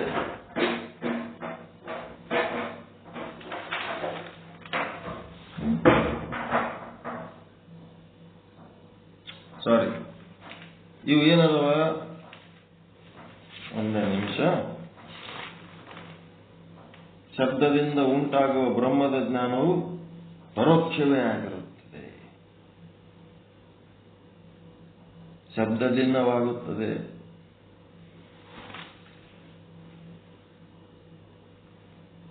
ಸಾಕ್ಷಾತ್ಕಾರ ಜ್ಞಾನ. ಶಬ್ದದಿಂದ ಬ್ರಹ್ಮದ ಜ್ಞಾನವಾಗುತ್ತದೆ. ಇಂದ್ರಿಯಗಳ ಸಂಬಂಧವಿಲ್ಲದೆ ಪ್ರತ್ಯಕ್ಷ ಜ್ಞಾನ ಆಗುವುದಿಲ್ಲ ಎಂಬ ನಿಯಮವಿಲ್ಲ. ಇದೆಲ್ಲ ಪರೋಕ್ಷ ಇದ್ದದ್ದು ಅಪರೋಕ್ಷ ಆಗಬೇಕು ನೋಡ್ರಿ. ಇದೆಲ್ಲ ಶಬ್ದದಿಂದ ಬ್ರಹ್ಮದ ಜ್ಞಾನವಾಗುತ್ತದೆ, ಅದು ಅಪರೋಕ್ಷ ಜ್ಞಾನನೇ. ಇಲ್ಲಿ ಶಬ್ದದಿಂದ ಉಂಟಾಗುವ ಬ್ರಹ್ಮದ ಜ್ಞಾನವು ಅಪರೋಕ್ಷವೇ ಆಗಿರುತ್ತದೆ. ತಿಳಿತು ಶಬ್ದದಿಂದ ಉಂಟಾಗೋದು ನಮಗೆ ತಿಳಿತು. ಆದರೆ ಇದೇನದ, ಇದು ಯಾಕೆ ಈ ರೀತಿ ಹೇಳ್ತಾರೆ ಅಂತಂದ್ರೆ, ಪರೋಕ್ಷ ಜ್ಞಾನ, ಅಪರೋಕ್ಷ ಜ್ಞಾನ, ಪ್ರತ್ಯಕ್ಷ ಜ್ಞಾನ, ಸಾಕ್ಷಾತ್ಕಾರ ಜ್ಞಾನ, ಇದು ಏನಿದ್ರು ಸಹಿತ ಎಲ್ಲಿ ತನಕ ಜ್ಞಾನನೇ ಬೇರೆ ನೀವೇ ಬೇರೆ ಇರ್ತಿರಲ್ಲ, ಅಲ್ಲಿ ತನಕ ಇದು ಜ್ಞಾನ ಆಗಿರ್ತದ. ನಿಮಗ ತಿಳಿಯೋದು ಅಪರೋಕ್ಷ ಜ್ಞಾನ ಹೆಂಗಂತಂದ್ರ, ಬ್ರಹ್ಮ ಅಂತ ಒಬ್ಬ ಅದನಂತೇಳಿ ತಿಳ್ಕೊಂಡು ನೀವೇನ್ ಮಾಡ್ತೀರಿ, ಅದನ್ನ ನಂಬಿ ಏನಿರ್ತೀರಿ, ಅದು ಅಪರೋಕ್ಷ ಜ್ಞಾನ, ಪ್ರತ್ಯಕ್ಷ ಜ್ಞಾನ, ಸಾಕ್ಷಾತ್ಕಾರ ಜ್ಞಾನ. ಆದ್ರೆ ಇದನ್ನು ಒಂದೇ ಒಂದು ಭಾಷೆ ಒಳಗ ಬ್ರಹ್ಮಾತ್ಮೆ ಆಗಂಗಿಲ್ಲ. ಯುಕ್ತಿಲಿಂತ ಮಾಡ್ಕೋಬೇಕು ನೀವು. ಜ್ಞಾನ ಭಾನ ವ್ಯತ್ಯಾಸ ಅದ ಇಲ್ಲ. ಒಂದು ಲೆವೆಲ್ನಿಂದ ತನಕ ಅಸ್ಪಷ್ಟವಾಗಿ ತಂದು ನಿಂದಿರ್ಸಾರ ಶಾಸ್ತ್ರ. ಅವನ್ ಪ್ರತ್ಯಕ್ಷ ಅಂತಾರ, ಅವನ್ ಪರೋಕ್ಷ ಅಂತಾರ, ಏನೇನೋ ಅಂತಿರ್ತಾರ. ಆದ್ರ ಇದೆಲ್ಲ ಓಟು ಏನದಂದ್ರ, ಜ್ಞಾನ ಮತ್ತು ಜ್ಞಾನಿ ಆಗ್ಬೇಕಾದವ ಸೆಪರೇಟ್ ಇದ್ದಾಗ ಅದು ಜ್ಞಾನ ಆಗಿ ಕೂತಿರ್ತದ. ತಿಳ್ಕೊಂಡಿರಿ. ಏಕಂ ಏವಂ ಅನಂತಂ ಬ್ರಹ್ಮ ಏನಂತಿರಲ್ಲ, ಅದೇ ಪರಮಾತ್ಮ ಹೆಂಗದಂತ ವರ್ಣನೆ ಮಾಡ್ತೀರಿ ನೀವು. ಏಕಂ ಏವಂ ಅದ್ವಿತೀಯಂ ಬ್ರಹ್ಮ, ಸತ್ಯಂ ಜ್ಞಾನಂ ಅನಂತಂ ಬ್ರಹ್ಮ, ಸತ್ ಚಿತ್ತಾನಂದ ನಿತ್ಯ ಪರಿಪೂರ್ಣ. ಆನಂದ ನಿತ್ಯ ಪೂರ್ಣ. ಇದೇನಾಯ್ತದು?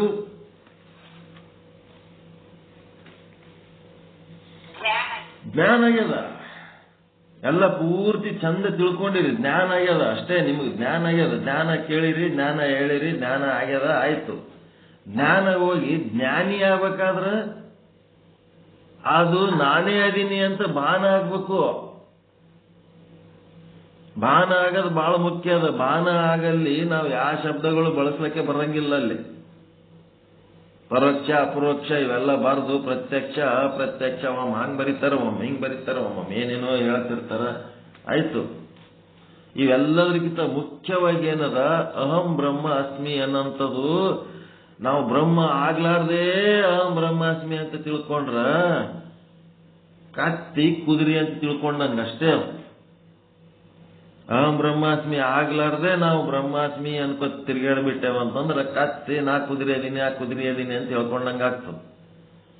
ಇದೆಲ್ಲ ಜ್ಞಾನ ಮಾಡಿಕೊಂಡು ತನ್ನೊಳಗಿನ ಅಜ್ಞಾನ ಕಳ್ಕೊಂಡು ತನ್ನೊಳಗಿನ ಈ ಪೌರುಷ ವಿಷಯಗಳು ಏನದವಲ್ಲ, ಶರೀರ ಸಂಬಂಧಿ ವಿಷಯಗಳು, ಚಿಂತೆ, ಭಯ, ದುಃಖ ಎಲ್ಲ ಕಳ್ಕೊಂಡು ಶುದ್ಧ ಬ್ರಹ್ಮ ಆಗಿ ಅದೇ ನಾನು ಅಂದಿನಿ ಅಂತಂದ್ರೆ ಅದಕ್ಕೆ ಭಾನ ಅಂತಾರ. ಅದಕ್ಕೆ ಭಾನ, ಇದು ಮುಖ್ಯ ಗುರಿ. ಇದು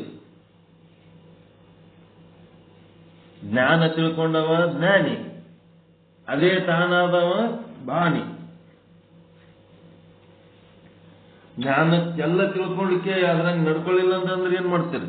ಡಾಕ್ಟರ್ ಬಲ್ಲಿ ಹೋಗಿರಿ, ಎಲ್ಲ ಚಲೋ ಲ್ಯಾಬೊರೇಟರಿ ಒಳಗೆ ಟೆಸ್ಟ್ ಮಾಡಿಸಿರಿ, ಎಲ್ಲ ಚಲೋ ಕಂಪನಿ ಔಷಧಿಗಳು ತಗೊಂಡಿರಿ, ಡಾಕ್ಟರ್ ಹೇಳ್ದಂಗೆ ಪತ್ತೆ ಮಾಡಲಿಲ್ಲ, ಡಾಕ್ಟರ್ ಹೇಳ್ದಂಗೆ ಗುಳಿಗೆ ತಗೊಳ್ಳಿಲ್ಲ ಅಂತಂದ್ರೆ ಎಲ್ಲಾನು ಚಂದ ಚಲೋ ಡಾಕ್ಟರ್ ಬಲ್ಲಿ ಹೋಗ್ಬೇಕು, ಚಲೋ ಖರ್ಚು ಮಾಡ್ಬೇಕು, ಚಲೋ ಟ್ರೀಟ್ಮೆಂಟ್ ತಗೋಬೇಕು, ಎಲ್ಲ ಜ್ಞಾನ ಅದ. ಆದ್ರೆ ಭಾನನೇ ಇಲ್ಲಲ್ಲ. ಹಿಂಗಾಗಿ ಇವೆಲ್ಲ ಏನದವ, ಜ್ಞಾನ ಜ್ಞಾನ ಜ್ಞಾನ ಅಂತ ಏನಂತೀವಲ್ಲ, ಜ್ಞಾನ ಮತ್ತು ಜ್ಞಾನಿ ಇಬ್ರು ದೂರ ಇರ್ತಾರ. ಅವ್ರ ಸಮೀಪಕ್ಕೆ ಬರ್ಬೇಕಾದ್ರ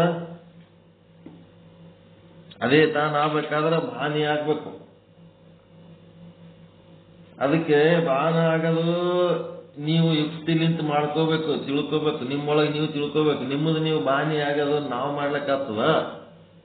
ಏನ್ ಡಾಕ್ಟರ್ ಬಂದು ಗುಳಿಗೆ ಔಷಧ ಕೊಟ್ಟಕ್ಕೆ ನುಂಗಿಸ್ತಾನೇನು? ನಿಮ್ಮ ಯುಕ್ತಿಲಿಂತನೂ ಸಾಧನೆ ಮಾಡೋದದ. ಎಲ್ಲ ಓಟು ಗುರುವಿಲಿಂತ ಮಾಡೋದಿಲ್ಲ. ನಿಮ್ಮದು ಒಂದು ಯುಕ್ತಿ ಅಂತ ಇರ್ತದ. ಅದು ಎಷ್ಟು ಪ್ರಮಾಣದ ಯುಕ್ತಿ ಇರ್ತದ ಅಷ್ಟು ಪ್ರಮಾಣದಾಗ ಸಾಧನೆ ಸಿದ್ಧಿ ಆಗ್ತದೆ. ನೆಕ್ಸ್ಟ್, ಪ್ರತ್ಯಕ್ಷ ಜ್ಞಾನದ ಲಕ್ಷಣಗಳು. ಈಗ ಜ್ಞಾನ ಆಗ್ಯದ ಖರೆ, ಅದು ಏನು ಎಂತ ಜ್ಞಾನ, ಅದು ಪ್ರತ್ಯಕ್ಷನೋ ಅಪ್ರತ್ಯಕ್ಷನೋ ಇದರ ಲಕ್ಷಣ ಬೇಕು. ಹೆಂಗ ಅಂತಂದ್ರೆ, ಇಂದ್ರಿಯ ಜನ್ಯಗಳಾದ ಬಾಹ್ಯ ಘಟಾದಿಗಳ ಪ್ರತ್ಯಕ್ಷ ಜ್ಞಾನದಲ್ಲಿ, ಇಂದ್ರಿಯ ಜನ್ಯಗಳಾದ ಬಾಹ್ಯ ಘಟಾದಿಗಳ ಪ್ರತ್ಯಕ್ಷ ಜ್ಞಾನದಲ್ಲಿ ಏನಿರ್ತದೆ? ಪ್ರತ್ಯಕ್ಷ ಜ್ಞಾನ ಅನುಗತವಿರುತ್ತದೆ. ಇದೊಂದು ಶಬ್ದ ಬರ್ಕೋಬೇಕು ನೀವು. ಇಂದ್ರಿಯ ಜನ್ಯಗಳಾದ ಬಾಹ್ಯ ಘಟಾದಿಗಳ ಪ್ರತ್ಯಕ್ಷ ಜ್ಞಾನದಲ್ಲಿ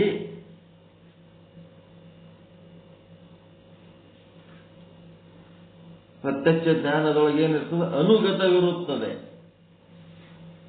ಏನು ಅನುಗತ ಇರ್ತದ ಅಂತಂದ್ರೆ,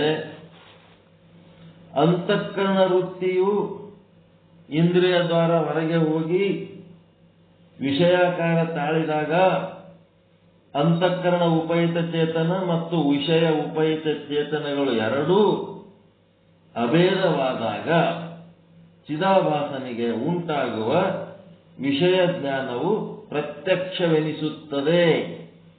ಯಾವಾಗ ಆ ವಿಷಯ ಚೇತನ ಮತ್ತು ಉಪಹಿತ ಚೇತನ ಎರಡೂ ಕೂಡಿದಾಗ, ಸಂಗಮಿಸಿದಾಗ, ಅನುಗತ ಅಂದ್ರ ಆವಾಗ ಅವನಿಗೆ ಆಭಾಸಗ ಅಲ್ಲೇ ಆಟೋಮೆಟಿಕ್ ಆಗಿ ಇದು ಘಟ ಇದು ಪಟ ಅಂತೇಳಿ ಗೊತ್ತಾಗ್ತದೆ.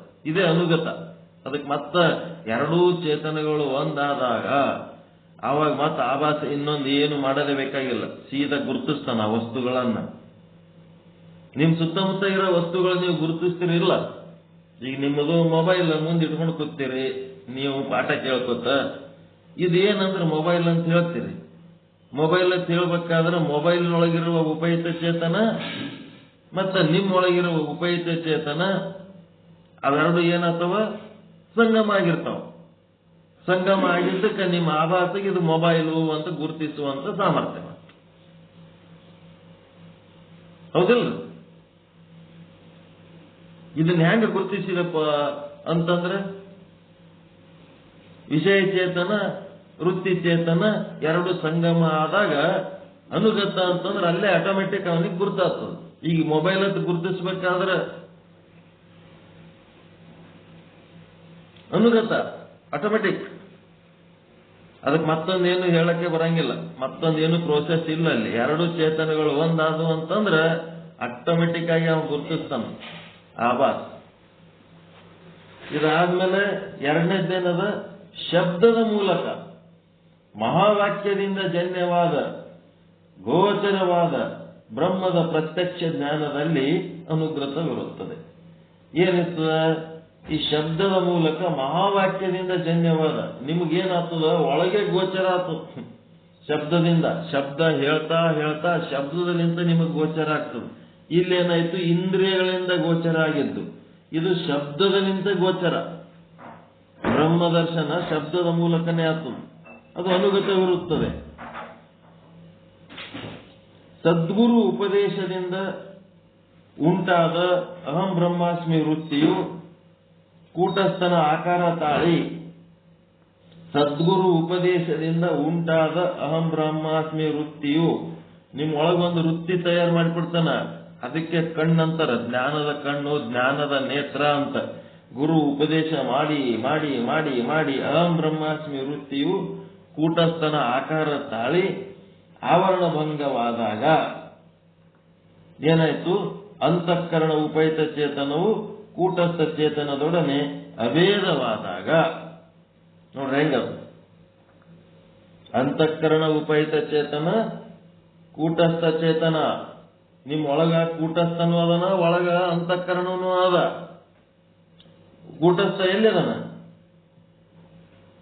ಒಳಗೆ ಅದ. ಅಂತಃಕರಣ ಎಲ್ಲಿದ? ಒಳಗೆ ಅದ.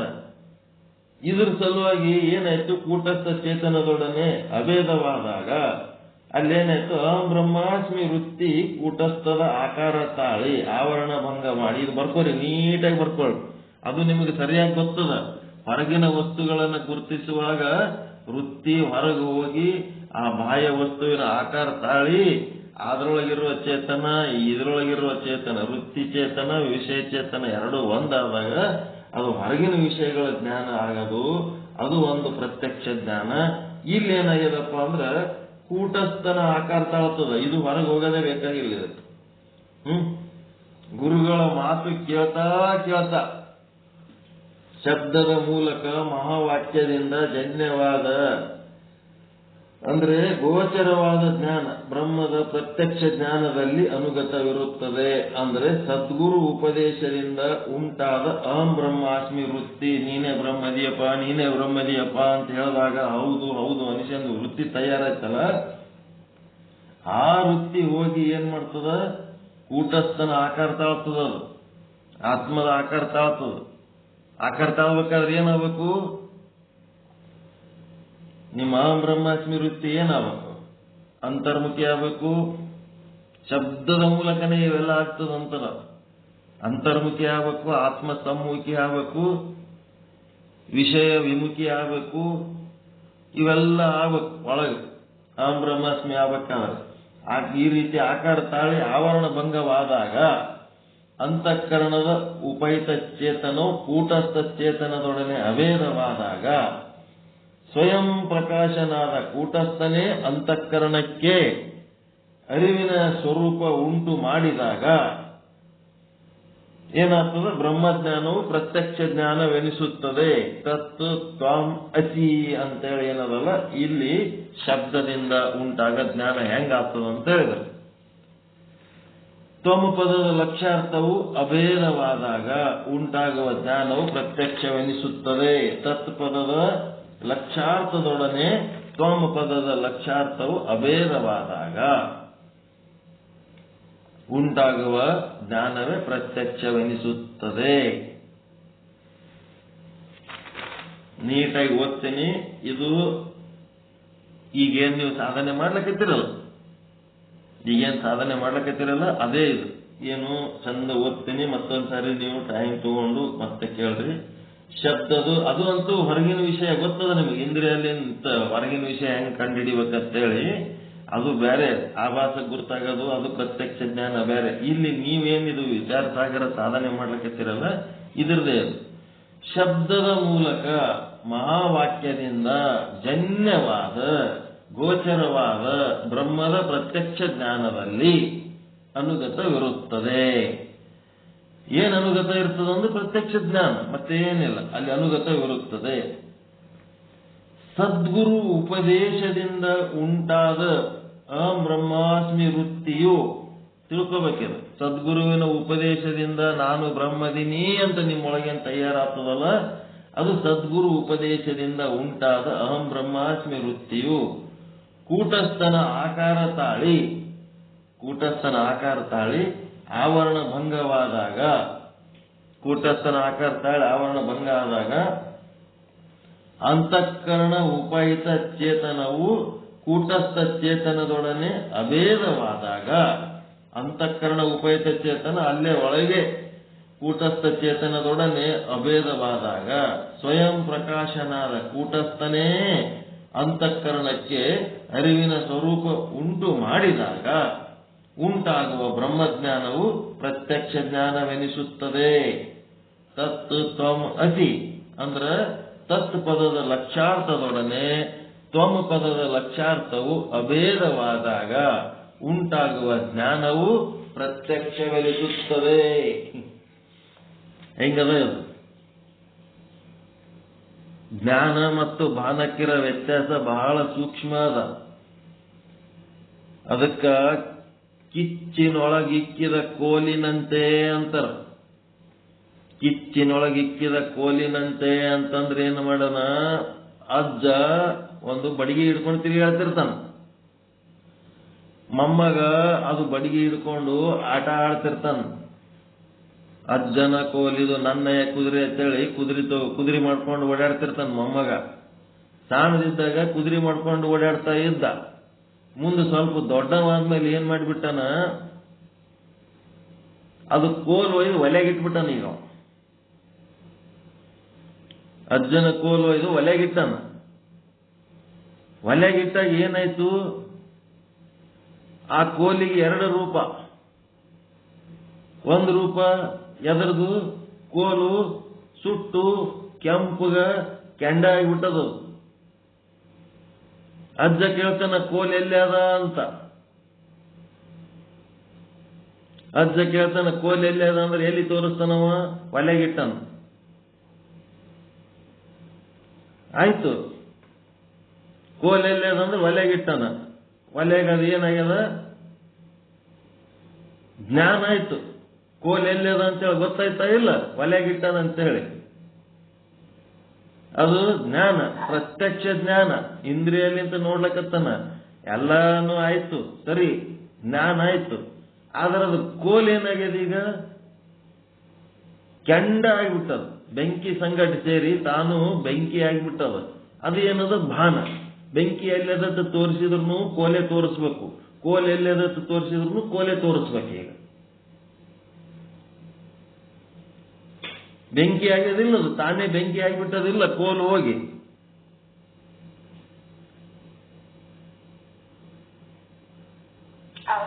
ಕೋಲಾಗಿ ಉಳಿದದೇನಲ್ಲಿ? ಕಿಚ್ಚಿನೊಳಗಿಕ್ಕಿದ ಕೋಲಿನಂತೆ. ಕೋಲು ಏನಾಗ್ಬಿಟ್ಟದ? ಕೋಲು ತನ್ನ ಕೋಲತ್ವವನ್ನ ಬಿಟ್ಟು ಸುಡುತ್ವ ಅಗ್ನಿಯನ್ನ ತಗೊಂಡದ. ಈಗ ಅದು ಅಗ್ನಿಯ ರೂಪ ತಗೊಂಡದ. ಈಗ ಅದು ಅಗ್ನಿಯ ರೂಪ ತಗೊಂಡದು ಬಾನ. ಕೋಲ್ ಎಲ್ಲಿ ಅದ ಅಂದ್ರೆ ಕೋಲಲ್ಲಿ ಒಲೆಗದ ಅನ್ನೋದು ಜ್ಞಾನ. ಬ್ರಹ್ಮ ಹೆಂಗದನ ಅಂತೇಳಿ ಎಲ್ಲ ತಿಳ್ಕೊಳ್ಳೋದು, ಅದೆಲ್ಲ ಪ್ರತ್ಯಕ್ಷ ಜ್ಞಾನ, ಅಪರೋಕ್ಷ ಜ್ಞಾನ. ಏನ್ ಶಬ್ದ ಬಳಸ್ತೀರಿ ಎಲ್ಲನೂ ಒಂದು ಲೆವೆಲ್ಗೆ ನಿಂತು ಬಿಡ್ತಾವ. ಪರೋಕ್ಷ ಅಪರೋಕ್ಷ ಎಲ್ಲ ಮುಗಿದ ಮೇಲೆ ಸೀದಾ ಆ ಯಾವ ವಸ್ತುವನ್ನ ನೀವು ಲಕ್ಷ್ಯ ಇಟ್ಕೊಂಡು ತಿಳ್ಕೊಳಕ್ ಹೊಂಟಿರಿ, ಅದೇ ವಸ್ತು ನೀವಾದ ಮೇಲೆ ಅಲ್ಲಿ ಏನೂ ಮಾತನಾಡದೇ ಇಲ್ಲ. ಏಕಂ ಏವಂ ಅವೇನ್ ಅದ್ವಿತೀಯಂ ಬ್ರಹ್ಮ ಏನು ಹೇಳೋದೇ ಬೇಕಾಗಿಲ್ಲ, ಮುಗಿದು ಹೋಗ್ಬಿಡ್ತು ಅದೇ ನೀವು ಆದ ಮೇಲೆ. ಅದಕ್ಕೆ ಇಲ್ಲಿ ತತ್ ಪದದ ಲಕ್ಷ್ಯಾರ್ಥ, ತಾಮ ಪದದ ಲಕ್ಷ್ಯಾರ್ಥ ಇವೆಲ್ಲನೂ ಶಬ್ದನೇ. ಶಬ್ದದ ಮೂಲಕನೇ ತಿಳ್ಕೊಳ್ಳೋದು. ಎಲ್ಲದ ಅಂದ್ರೆ ಕೋಲ ಒಲೆಗದ ಇದ್ದಂಗ ಹೇಳ್ದಂಗಿದೆ ಅಷ್ಟೇ. ಆ ಕೋಲು ತಾನೇ ಅಗ್ನಿ ಸ್ವರೂಪ ತಗೊಂಡದ್ದು ಭಾನ. ಇವೆಲ್ಲ ಓಸು ಶಬ್ದಜಾಲ, ಎಲ್ಲ ಶಬ್ದಜಾಲ. ಈ ಶಬ್ದಜಾಲಕ್ಕೆ ಬೇಸತ್ತವ್ರ ಮುಂದೆ ಹೋಗಿ ನೀವೇನಾರ ಇದು ಜಾಲ ಬಿಚ್ಕೊಂಡು ಕೂತ್ರಿ ಅಂತಂದ್ರೆ ಮುಚ್ಚರಿ ಸಾಕಂತಾರೋ. ಪರೋಕ್ಷ ಜ್ಞಾನ, ಅಪರೋಕ್ಷ ಜ್ಞಾನ, ಪ್ರತ್ಯಕ್ಷ ಜ್ಞಾನ, ಅಪ್ರತ್ಯಕ್ಷ, ನಿಮ್ಮ ಅವ್ನು ನಡೆಯಕಡೆ ಅಂತಾರೋ. ಇವೆಲ್ಲ ಬರೀ ಹೇಳ್ಕೊತ್ ಕೇಳ್ಕೊತ್ ಕುಂದರದ ಅಲ್ಲ. ಇದು ನಾನು ಅಗ್ನಿ ಸ್ವರೂಪ ಆಗ್ಬೇಕು ಅದು ಹೇಳೋ ಮೊದಲ. ಯುಕ್ತಿಲಿಂತ ಆಗ್ಬೇಕ ಬೇಡ. ಅದಕ್ಕಿದೇನದಂತಂದ್ರ ಇದು ತತ್ ಮತ್ತು ತ್ವಮ್ ಪದದ ಲಕ್ಷ್ಯಾರ್ಥಗಳ ಸಂಗಮ. ಅದರಿಂದ ಶಬ್ದದಿಂದ ಉಂಟಾಗುವ ಪ್ರತ್ಯಕ್ಷ ಜ್ಞಾನ ತತ್ ಮತ್ತು ತ್ವಮ್ ಪದಗಳ ಲಕ್ಷ್ಯಾರ್ಥಗಳ ಸಂಗಮ. ಇಂದ್ರಿಯಜನ್ಯ ಪ್ರತ್ಯಕ್ಷ ಜ್ಞಾನ ಹೆಂಗ? ವೃತ್ತಿ ಉಪಹಿತ ಚೇತನ ಮತ್ತು ವಿಷಯ ಉಪಹಿತ ಚೇತನಗಳ ಸಂಗಮ. ಅಲ್ಲಿ ಉಂಟಾಗದ ಅನುಗತವಿರುತ್ತದೆ. ಅಲ್ಲಿ ಏನಾಗ್ತದೆ? ನಿಮಗೆ ಪ್ರತ್ಯಕ್ಷ ಜ್ಞಾನ ಅನುಗತವಿರುತ್ತದೆ. ಹೇಳಕ್ ಸರಿಯಾಗಿ ಅರ್ಥ ಆಗ್ಲಕತ್ತದ? ಶಬ್ದದಿಂದ ಉಂಟಾಗದು, ಇಂದ್ರಿಯದಿಂದ ಉಂಟಾಗದು ಎರಡು ರೀತಿ ಹೇಳಿದರು.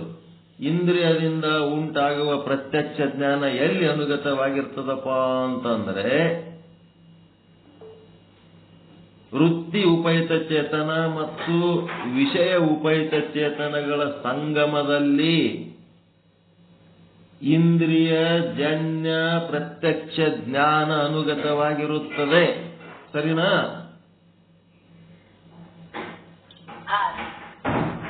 ಎಲ್ಲಿ ಅನುಗತ ಇರ್ತದದು? ಆವರಣ ಭಂಗ ಮಾಡಿ ವೃತ್ತಿ ಹೋಗಿ ಆ ವಿಷಯ ವಸ್ತುವಿನ ಆವರಣ ಭಂಗ ಮಾಡಿ ವೃತ್ತಿ ಒಳಗಿನ ಉಪಹಿತ ಚೇತನ ಮತ್ತು ಆ ವಿಷಯ ವಸ್ತುವಿನ ಒಳಗಿನ ಉಪಹಿತ ಚೇತನ ಅವೆರಡು ಏನ್ ಮಾಡಬೇಕು? ಸಂಗಮ ಆತವ. ಎರಡು ಚೇತನಗಳು ಅಖಂಡನೆ ಅದಾವ.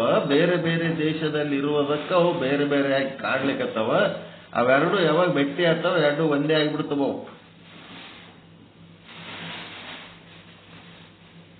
ಅವೆರಡು ಒಂದೇ ಆದಾಗ ಅಲ್ಲಿ ಏನಾಗ್ಯದ? ಪ್ರತ್ಯಕ್ಷ ಜ್ಞಾನ ಇಂದ್ರಿಯಗಳಿಂದ ಉಂಟಾಗದು.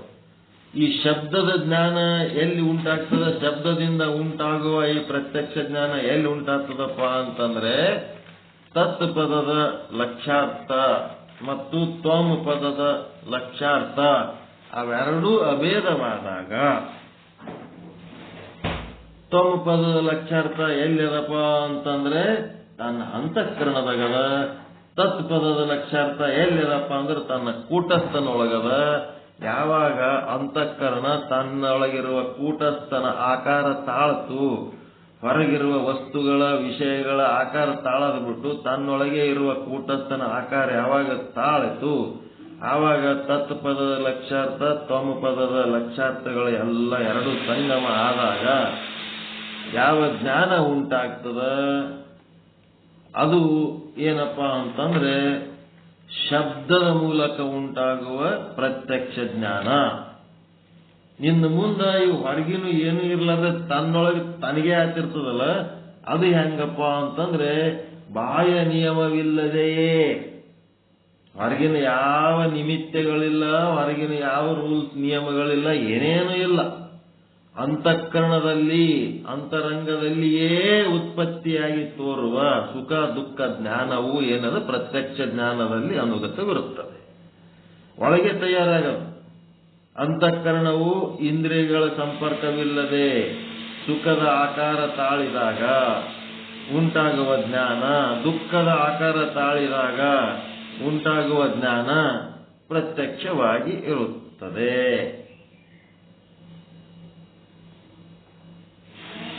ತಂತಾನೆ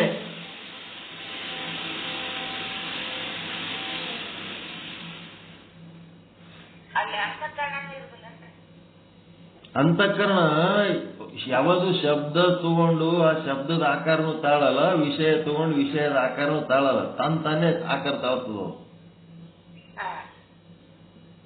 ಅದಕ್ಕೇನಂತೀರಿ? ಕೌಂಟರ್ ಫಾಯಿಲ್ ಅನ್ನೋದು ಇರಂಗಿಲ್ಲ. ಅದಕ್ಕೆ ಕೌಂಟರ್ ಫಾಯಿಲ್ ಅಂತಂದ್ರೆ ಇನ್ನೂ ಒಂದು ಅದ್ರ ಸಂಘಟ ಇಲ್ಲ, ಪ್ರತಿಸ್ಪರ್ಧಿ. ಎದರ ಆಕಾರ ತಾಳ್ಬೇಕು, ಅದಕ್ಕೊಂದು ವಸ್ತು ಬೇಕಲ್ಲ ಅದರ ಆಕಾರ ತಾಳೋದಕ್ಕೆ. ಶಬ್ದದ ಆಕಾರ, ಸ್ಪರ್ಶದ ಆಕಾರ, ರೂಪದ ಆಕಾರ, ಅಥವಾ ಯಾವುದೋ ಒಂದು ವಸ್ತುವಿನ ಆಕಾರ. ಇದು ತಾಳಕ್ಕಲ್ಲಿ ಏನು ಇನ್ನೂ ಒಂದು ಇಲ್ಲೇ ಇಲ್ಲದು, ತಂದು ತಾನೇ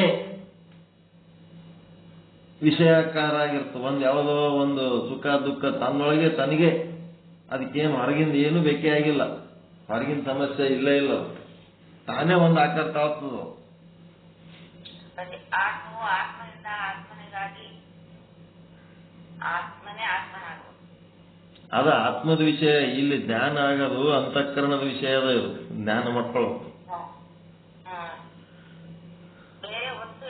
ಯಾವುದೂ ಇಲ್ಲ. ಇಲ್ಲಿ ಘಟಪಟಾದಿಗಳು ಇಲ್ಲ, ಶಬ್ದ ಸ್ಪರ್ಶ ವಿಷಯಗಳು ಇಲ್ಲ, ಏನೇನು ಇಲ್ಲ. ಈಗ ನಿಮಗೆ ಪಾಠ ಹೇಳ್ಬೇಕಾದಾಗ ಏನೋ ಹೆಚ್ಚು ಕಡಿಮೆ ಆದಾಗ ಯಾರೇ ಏನಾರೇ ಅಂದಾರ, ಏನೋ ಕೊಡಕೊಳ್ಳೋ ವ್ಯವಹಾರದಾಗ ವ್ಯತ್ಯಾಸ ಆಗ್ಯದಂದ್ರೆ ಅದಕ್ಕೊಂದು ಕಾರಣ ಹೇಳ್ಬೋದು. ಏನು ಕಾರಣ ಹೇಳದೆ ಸುಮ್ಮನೆ ನಮ್ಮ ಮಟ್ಟಕ್ಕೆ ನಾವೇ ಚಡ್ಕೊಂಡು ಕೂತಿದ್ದೇವಂದ್ರೆ ಯಾಕ್ರಿ ಏನಾಗ್ಯದವ್ರಿಗೆ ಏನಾಗ್ಯದ ಸಂಶೋಧನೆ ಮಾಡಿದ್ರೆ ಏನೋ ಕಾರಣನೇ ಇಲ್ಲ. ಅಲ್ಲಿ ಸುಮ್ಮನೆ ಹಂಗೆ ಚಡ್ಕೊಂಡು ಕೂತಿದ್ನಂದ್ರೆ ಏನ್ ಮಾಡ್ತೀರಿ?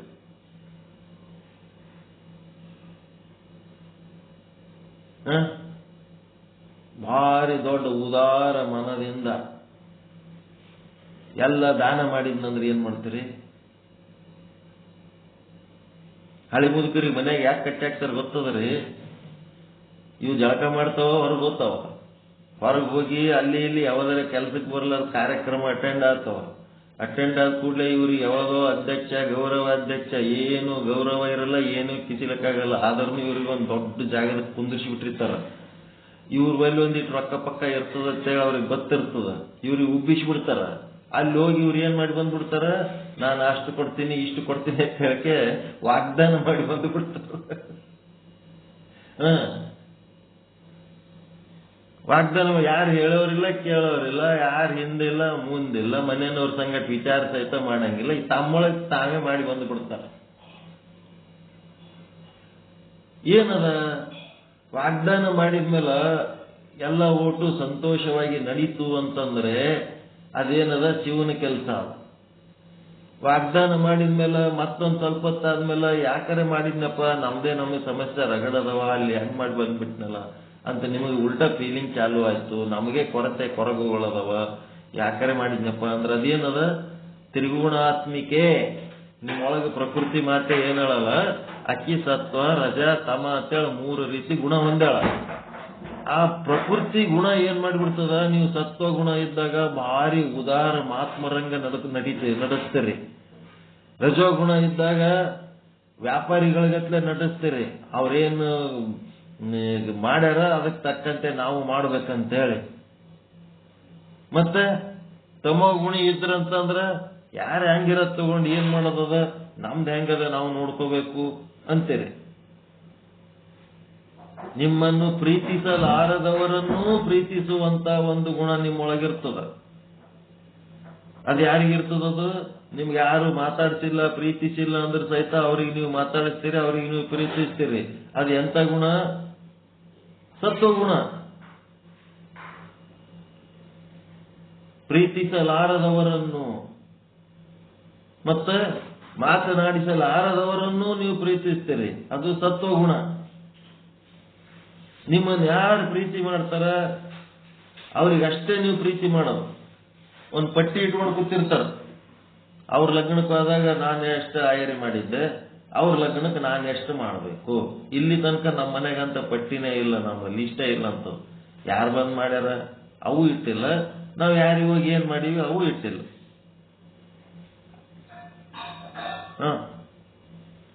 ಇದು ಏನಪ್ಪಾ ಅಂತಂದ್ರೆ ವ್ಯಾಪಾರ, ರಜೋಗುಣದ ವ್ಯವಹಾರ. ಇದು ತಮೋ ಗುಣದ ವ್ಯವಹಾರ. ಯಾರು ಏನ್ಯಾಕೆ ಮಾಡಲಕ್ಕ, ನಮ್ಮ ಕೈಲೇ ಏನೋ ಆಗ್ತದೆ ಆಟ ಮಾಡ್ಬೇಕು, ಮಾಡ್ಲಕ್ಕ ಆಗಲಿಲ್ಲ ಅಂದ್ರೆ ಸುಮ್ಮಿರ್ಬೇಕು. ಇದು ತಮೋ ಗುಣದ ವ್ಯವಹಾರ.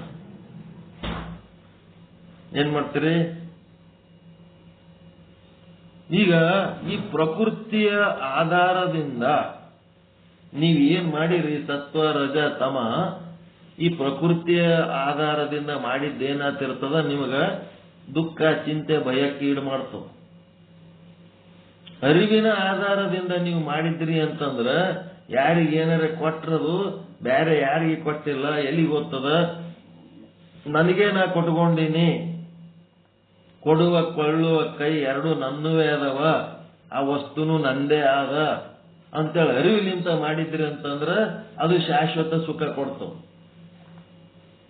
ಅದಕ್ಕಿಲ್ಲೇನದ, ತನ್ನೊಳಗೆ ತಾನು ತಯಾರಾಗಿ ಒಂದೇನೋ ಒಂದು ಪ್ರಕೃತಿ ಗುಣದಿಂದ ಹೇಳ್ಯಾನೋ, ಏನು ಅರಿವಿನ ಭಾವದಿಂದ ಹೇಳ್ಯಾನೋ, ಅದು ಜ್ಞಾನದ್ದೋ ಅಜ್ಞಾನದ್ದೋ ಇವೆಲ್ಲ ಲಕ್ಷಣಗಳು ತಿಳ್ಕೋಬೇಕು. ಅದಕ್ಕೆ ಬಾಹ್ಯ ನಿಮಿತ್ತವಿಲ್ಲದೆಯೇ ಅಂತಃಕರಣದಲ್ಲಿ ಅಂತರಂಗದಲ್ಲಿಯೇ ಉತ್ಪತ್ತಿಯಾಗಿ ತೋರುವ ಸುಖ ದುಃಖದ ಜ್ಞಾನವು ಪ್ರತ್ಯಕ್ಷ ಜ್ಞಾನ ಅನುಗತವಿರುತ್ತದೆ. ಅಲ್ಲಿ ಏನಾಗ್ತಿರ್ತದ, ಅದು ನಿಮಗೆ ಸಿಟ್ಟು ಬಂದದ ಗೊತ್ತಾಗ್ತದಿಲ್ರಿ, ನಿಮಗೂ ಗೊತ್ತಾಗ್ತದ, ಜಗತ್ತಿಗೂ ಗೊತ್ತಾಗ್ತದೆ. ಸಿಟ್ಟಿನಾಗ ಅದನ್ನು ಬಿಡಪ್ಪ. ಜಿಪುಣತನ ಪ್ರತ್ಯಕ್ಷ, ನಿಮಗೂ ಗೊತ್ತಾಗ್ತದೆ, ಜಗತ್ತಿಗೂ ಗೊತ್ತಾಗ್ತದೆ. ಸಂಶಯ ಪಡ್ಲಕತ್ತನ ಅನ್ನೋದು ನಿಮಗೂ ಗೊತ್ತಾಗ್ತದೆ, ಎಲ್ಲರಿಗೂ ಗೊತ್ತಾಗ್ತದೆ. ಪ್ರತ್ಯಕ್ಷ ಜ್ಞಾನನೇ ಅದ. ಸುಖ ಆರಾಮ ಆನಂದ ವ್ಯಕ್ತಪಡಿಸ್ಲಕತ್ತನಂದ್ರ ನಿಮಗೂ ಗೊತ್ತಾಗ್ತದೆ, ಜಗತ್ತಿಗೆ ಗೊತ್ತಾಗ್ತದೆ. ದುಃಖದಾಗಿದ್ದದ್ದು ಎಲ್ಲರಿಗೂ ಗೊತ್ತಾಗ್ತದೆ. ಅದಕ್ಕೆ ಕಾರಣ ಹೊರಗಿನ ವಸ್ತು, ಹೊರಗಿನ ವಿಷಯಗಳು ಇರಲಾರ್ದೆ ಕೆಲವೊಬ್ರು ಮಾತಾಡಿಸಿದ್ರೆ ಅಳ್ಳಕ್ ಚಾಲು ಮಾಡ್ತಾರ. ಏನು ಕಾರಣ ಇರಲ್ಲ, ಅವ್ರಿಗೆ ಯಾಕಂದ್ರೆ ಮಾತಾಡಿಸಿದ್ನಪ್ಪ ನಾನು ಅನಿಸ್ತಿರ್ತದೆ. ಅಳೋದೇ ಚಾಲು ಮಾಡೋದು, ಜೋರ್ ದುಃಖಪಟ್ಟು ಅಳ್ಳಕ್ ಚಾಲು ಮಾಡ್ತಾರೆ. ಮಾತಾಡ್ಸಿದ್ರೆ ಕೆಲವೊಬ್ರಿಗೆ ಅಳೋದು, ಅವ್ರಿಗೆ ವಿಷಯನೇ ಬೇಕಾಗಿಲ್ಲ, ಸುಮ್ ಅಳ್ಳಕ್ ಚಾಲು ಮಾಡ್ತಾರ. ಇನ್ನ ಕೆಲವೊಬ್ರು ಅದಾರ ಸುಮ್ನೆ ನಗ್ಲಕ್ ಚಾಲು ಮಾಡ್ತಾರ. ಎದುರು ಸಿಕ್ಕರು ಸಾಕು ನಕ್ಕೋತ್ ಮಾತಾಡೋದು ಜೋರ್. ನೀವು ಯಾಕೆ ನಗ್ಲಾಕತ್ತಾನ, ನೀವು ಯಾಕೆ ನಗ್ಲಾಕತ್ತೀರಿ ತಿಳಿಯಲಾಗ್ಯ ನಮ್ಮ ಅಂದ ಮಟ್ಟಿಗೆ ನಕ್ಕೋತ್ ಮಾತಾಡ್ತಾರ. ಇವಕ್ಕೇನದವ, ಬಾಹ್ಯ ಯಾವುದೇ ನಿಮಿತ್ತವಿಲ್ಲದೆ ಒಳಗೆ ಇದಕ್ಕೇನು ಅಕಾರಣ ಆನಂದ, ಅಕಾರಣ ದುಃಖ. ಅಕಾರಣ ಅನ್ನೋ ಶಬ್ದ ಕಾರಣನೇ ಇಲ್ಲ ಇಲ್ಲಿ.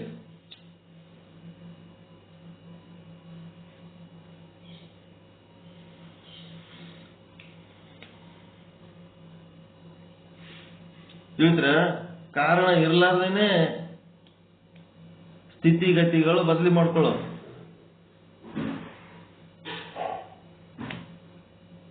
ನಮ್ಮ ಕಾಲೇಜ್ನಾಗ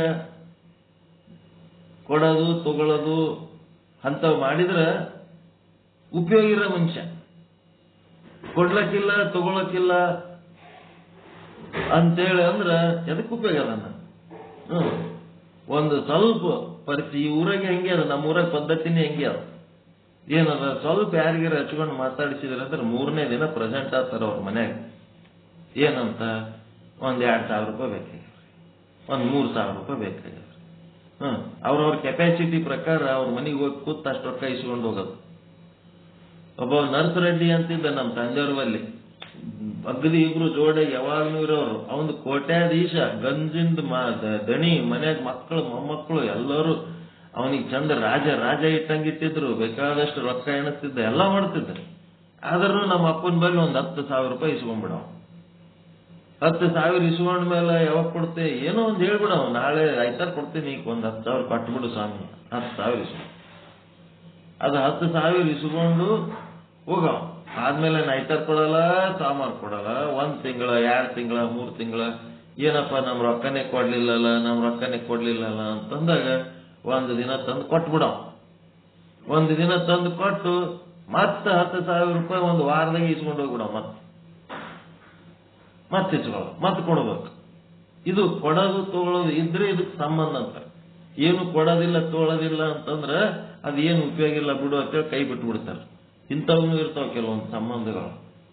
ಅದಕ್ಕೆ ಇದೇನದ, ಅಕಾರಣ ಸಂಬಂಧ, ಅಕಾರಣ ಆನಂದ, ಅಕಾರಣ ದುಃಖ ಏನದಲ್ಲ, ಇದನ್ನೇ ಹೇಳ್ತಾರ ಅವ್ರು. ಬಾಹ್ಯ ಯಾವುದೇ ವಸ್ತುವಿನ ನಿಮಿತ್ತವಿಲ್ಲದೆ ಅಂತಃಕರಣದಲ್ಲಿ ಒಳಗೆ ಅಂತಃಕರಣ ಅಂತರಂಗದೊಳಗೇ ಉತ್ಪತ್ತಿಯಾಗುವ ತೋರುವ ಸುಖ ದುಃಖ ಕಾಮ ಕ್ರೋಧಾದಿ ಸಂಶಯ ಏನೇನದವ ಅವೆಲ್ಲನೂ ಪ್ರತ್ಯಕ್ಷ ಜ್ಞಾನದಲ್ಲಿಯೇ ಅನುಗತವಾಗ್ತವ. ಅದರಾಗೆ ಅವು ಗೊತ್ತಾಗ್ತದ. ಅಂತಃಕರಣವು ಇಂದ್ರಿಯಗಳ ಸಂಪರ್ಕವಿಲ್ಲದೆಯೇ ಸುಖದ ಆಕಾರ ತಾಳಿದಾಗ ಉಂಟಾದ ಜ್ಞಾನ ಮತ್ತು ದುಃಖದ ಆಕಾರ ತಾಳಿದಾಗ ಉಂಟಾದ ಜ್ಞಾನ ಪ್ರತ್ಯಕ್ಷವಾಗಿರುತ್ತದೆ.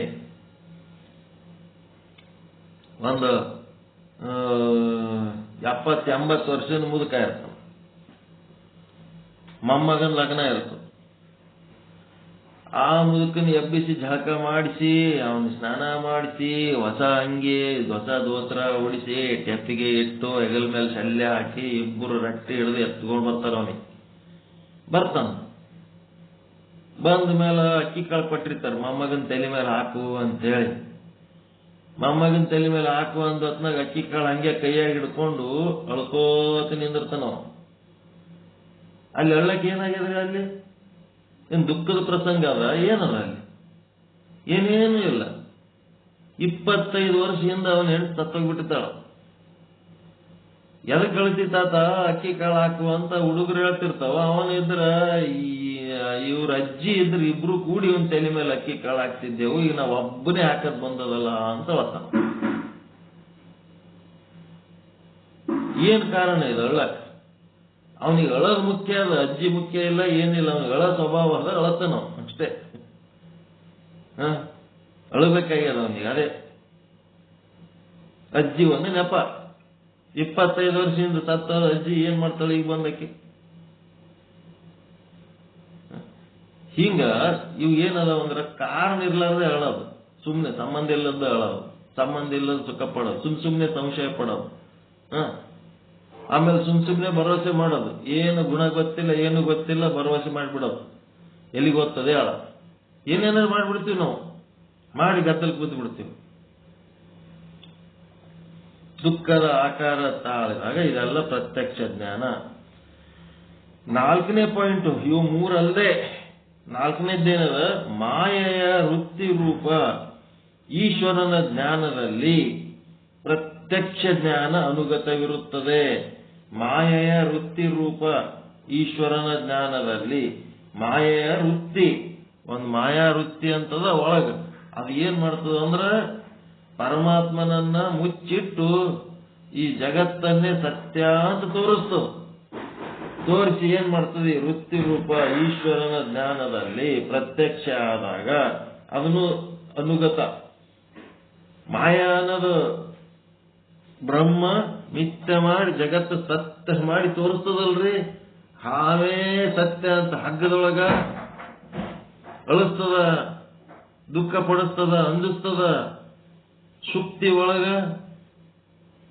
ಬೆಳ್ಳಿ ಆದಂತ ಹೇಳಕ್ಕೆ ಖುಷಿ ಕೊಡ್ತದ. ಅದು ಹೇಳ್ತಾರ ಅವರು.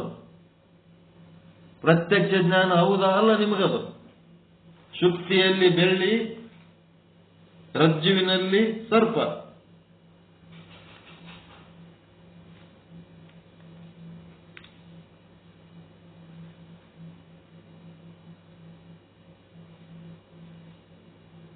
ಮೋಟು ಮರ ಏನೇನದವಲ್ಲ ಅವು ನಿಮಗೆ ಪ್ರತ್ಯಕ್ಷವಾಗಿ ಅನುಭವಿಸ್ಲಿಕ್ಕೆ ಹತ್ತಿರ್ತಾವಿಲ್ರಿ. ಅಜ್ಞಾನದಾಗ ಇರೋ ತನಕ ಅನುಭವಿಸ್ತೀರಾ ಇಲ್ಲ? ಪ್ರತ್ಯಕ್ಷವಾಗಿ ಖರೆ ಹಾವಂತೆ ಅನುಭವಿಸ್ತೀರಾ ಇಲ್ಲ? ಇದು ಮಾಯಾ ಕೆಲಸ. ಮಾಯೆಯ ವೃತ್ತಿ ರೂಪ ಈಶ್ವರನ ಜ್ಞಾನದಲ್ಲಿ ಪ್ರತ್ಯಕ್ಷ ಜ್ಞಾನ ಅನುಗತವಿರುತ್ತದೆ. ಮತ್ತೆ ಅವಿದ್ಯೆಯ ವೃತ್ತಿ ರೂಪ ಮಾಯದು ಈಶ್ವರನ ಜಗತ್ತಿನಾಗದು. ಅವಿದ್ಯೆಯ ವೃತ್ತಿ ರೂಪ ನಿಮ್ಮ ಒಳಗಾಗದಿದೆ. ರಜ್ಜುವಾದಿಗಳಲ್ಲಿ ತೋರುವ ಸರ್ಪಾದಿಗಳ ಜ್ಞಾನದಲ್ಲಿ ಇದು ಏನಾಗ್ತದ? ಹೊರಗೆ ರಜ್ಜು ಕಾಣುತ್ತದೆ, ಆದ್ರೆ ಅದರ ಜ್ಞಾನ ಎಲ್ಲದ? ನಿಮ್ಮ ಒಳಗದ. ರಜ್ಜುವಿನ ಜ್ಞಾನ ಎಲ್ಲದ? ಶುಕ್ತಿಯ ಜ್ಞಾನ ಎಲ್ಲದ? ನಿಮ್ಮ ಒಳಗದ. ಅದಕ್ಕೆ ಅವಿದ್ಯೆಯ ವೃತ್ತಿ ರೂಪ ರಜ್ಜುವಾದಿಗಳಲ್ಲಿ ತೋರುವ ಸರ್ಪಾದಿಗಳ ಜ್ಞಾನದಲ್ಲಿ ಅನುಗತವಿರುತ್ತದೆ. ಪ್ರತ್ಯಕ್ಷ ಜ್ಞಾನ ಪರಿಣಾಮವನ್ನುಂಟು ಮಾಡುತ್ತದೆ. ಭಯ, ದುಃಖ, ಚಿಂತೆ ಏನೆಲ್ಲ ಮಾಡ್ತಿರ್ತದ. ರಜ್ಜು ಹೊರಗೆ ಕಾಣ್ಲಿಕ್ಕತ್ತದ, ಸರ್ಪ ಹೊರಗೆ ಕಾಣ್ಲಿಕ್ಕತ್ತದ, ಶುಕ್ತಿ ಹೊರ ಜಗತ್ತಿನೊಳಗ ಈಶ್ವರ ಮಾಯೆಯರ ಜಗತ್ತಿನಾಗದದು ಶುಕ್ತಿ. ಮತ್ತ ಬೆಳ್ಳಿ ಹೊರಗೆ ಕಾಣ್ಲಿಕ್ಕತ್ತದ. ಆದ್ರೆ ಅದರ ಜ್ಞಾನ ಎಲ್ಲದ? ನಿಮ್ಮ ಒಳಗ ಅವಿದ್ಯೆ ಒಳಗದ, ನಿಮ್ಮ ಒಳಗದ. ಅದಕ್ಕೆ ಹೊರಗಿನ ವಸ್ತುಗಳು ಬೇರೆ ಬೇರೆಯಾಗಿ ಕಾಣೋದು ಈಶ್ವರ ಮಾಯೆಯರ ಒಂದು ಕೆಲಸ, ಬೇರೆ ಮಾಡಿ ತೋರಿಸೋದು. ಅದನ್ನ ಬೇರೆ ಮಾಡಿ ಅವ್ರು ತೋರಿಸಿದ್ದು ನೋಡಿ ನಂಬಿ ಅಂಜೋದು ನಮ್ ಕೆಲಸ, ಅವಿದ್ಯೆಯ ಕೆಲಸ. ಅಜ್ಞಾನ ಮಾಡ್ಕೋತೀವಲ್ಲ ನಾವು. ಅಜ್ಞಾನವನ್ನೇ ಜ್ಞಾನ ಅಂತ ತಿಳ್ಕೊತೀವಿ. ಅದು ಜ್ಞಾನ ಮಾಡ್ಕೊಂಡದ್ದು ನಮ್ಮ ಕೆಲಸ. ಅದಕ್ಕೆ ಈಶ್ವರ ಮಾಯೆಯರ ಜಗತ್ತಿನೊಳಗ ಈ ವಸ್ತುಗಳು ಈ ರೀತಿ ತೋರ್ತಿರ್ತಾವ ಅನ್ನಂಥದ್ದು ಜ್ಞಾನ ಇತ್ತಂದ್ರೆ ದುಃಖ ಆಗಂಗಿಲ್ಲ. ಮೃಗಜಲ ಪ್ರಾಣಿ ನೀರದ ಅಂತೇಳಿ ಕುಡಿಲಕ್ಕೆ ಗೊತ್ತದ, ಅಲ್ಲಿ ನೀರೇ ಇರಂಗಿಲ್ಲ. ಇದು ನಿಮಗ ಮೃಗಜಲ ಅಂತ ಆಗ್ಲಾರ್ದಕ್ಕೆ ನೀವು ನೀರಂತ ಹುಡುಕೊಂಡು ಹೋಗ್ತೀರಿ. ಅದು ಮೃಗಜಲ ಅನ್ನೋದು ಗೊತ್ತಿತ್ತು ಅಂತಂದ್ರೆ ನೀವ್ಯಾಕೆ ನೀರ ಹುಡುಕೊಂಡು ಹೋಗ್ತೀರಿ? ನೀವು ಮರೀಚಿಕೆ ಅಂತಿರಲ್ಲ ಮೃಗಜಲ. ಅದಕ್ಕ ಹೊರ ಜಗತ್ತಿನ ಒಳಗಿರುವ ತೋರಿಕೆ ವಸ್ತುಗಳಲ್ಲಿ ಇರೋದು ಒಂದು, ತೋರಿಕೆ ಒಂದು ಆಗದೆ ಹೋದದು ಈಶ್ವರ ಮಾಯೆಯರ ಕೆಲಸ. ಅದ್ರ ಬಗ್ಗೆ ಜ್ಞಾನ ಮಾಡ್ಕೊಳ್ಳೋದು ಒಳಗೇನದ ಅವಿದ್ಯೆ ಮತ್ತು ವೃತ್ತಿ. ನಮ್ಮೊಳಗ ವೃತ್ತಿ ಅದ, ಒಂದು ಅವಿದ್ಯೆ ಅದ. ಇವು ಏನ್ ಮಾಡ್ತಿರ್ತಾವ, ಅವುಗಳ ಜ್ಞಾನ ಮಾಡ್ಕೊಂಡು ಸುಖ ದುಃಖ ಅನುಭವಿಸ್ತಿರ್ತಾವ. ಈ ರೀತಿ ಇದು ಪ್ರತ್ಯಕ್ಷ ಜ್ಞಾನ. ಪ್ರತ್ಯಕ್ಷ ಜ್ಞಾನದ ವಿಶೇಷ ನಿರ್ಣಯವನ್ನ ವೃತ್ತಿ ರತ್ನಾವಳಿಯ 2ನೇ ರತ್ನದಲ್ಲಿ ಮಾಡಿರುತ್ತಾರೆ. ಪ್ರತ್ಯಕ್ಷ ಜ್ಞಾನದ ಬಗ್ಗೆ ಇನ್ನೂ ವಿಶೇಷ, ಇನ್ನೂ ಡೀಪ್ ಆಗಿ, ಇನ್ನೂ ಡೀಟೇಲ್ ಆಗಿ ವೃತ್ತಿ ರತ್ನಾವಳಿಯ 2ನೇ ರತ್ನದಲ್ಲಿ ಮಾಡಿರುತ್ತಾರೆ. ಅಂದ್ರೆ ವೃತ್ತಿ ಪ್ರಭಾಕರ ರೆಫರ್ ಮಾಡಿದರೆ ವೃತ್ತಿ ರತ್ನಾವಳಿ ಪೀತಾಂಬರ್ಜಿ ಬರೆದದ್ದು, ವೃತ್ತಿ ಪ್ರಭಾಕರ ನಿಶ್ಚಲ್ ದಾಸ್ಜಿ ಬರೆದದ್ದು. ಹೆಂಗಂತಂದ್ರ ವಿಚಾರ ಚಂದ್ರೋದಯ ಪೀತಾಂಬರ್ಜಿ ಬರೆದಾರ, ವಿಚಾರ ಸಾಗರ ನಿಶ್ಚಲ್ ದಾಸರು ಬರೆದಾರ. ನಿಶ್ಚಲ್ ದಾಸರು ಬರೆದ ವಿಚಾರ ಸಾಗರ ಚೆನ್ನಾಗಿ ಅರ್ಥ ಮಾಡ್ಕೋಬೇಕಾದ್ರೆ ವಿಚಾರ ಚಂದ್ರೋದಯ ತಿಳ್ಕೋಬೇಕು. ನಿಶ್ಚಲ ದಾಸರ ವೃತ್ತಿ ಪ್ರಭಾಕರ ಚೆನ್ನಾಗಿ ಅರ್ಥ ಆಗ್ಬೇಕಾದ್ರೆ ಪೀತಾಂಬರ್ಜಿ ಅವರ ರತ್ನಾವಳಿ ತಿಳ್ಕೋಬೇಕು.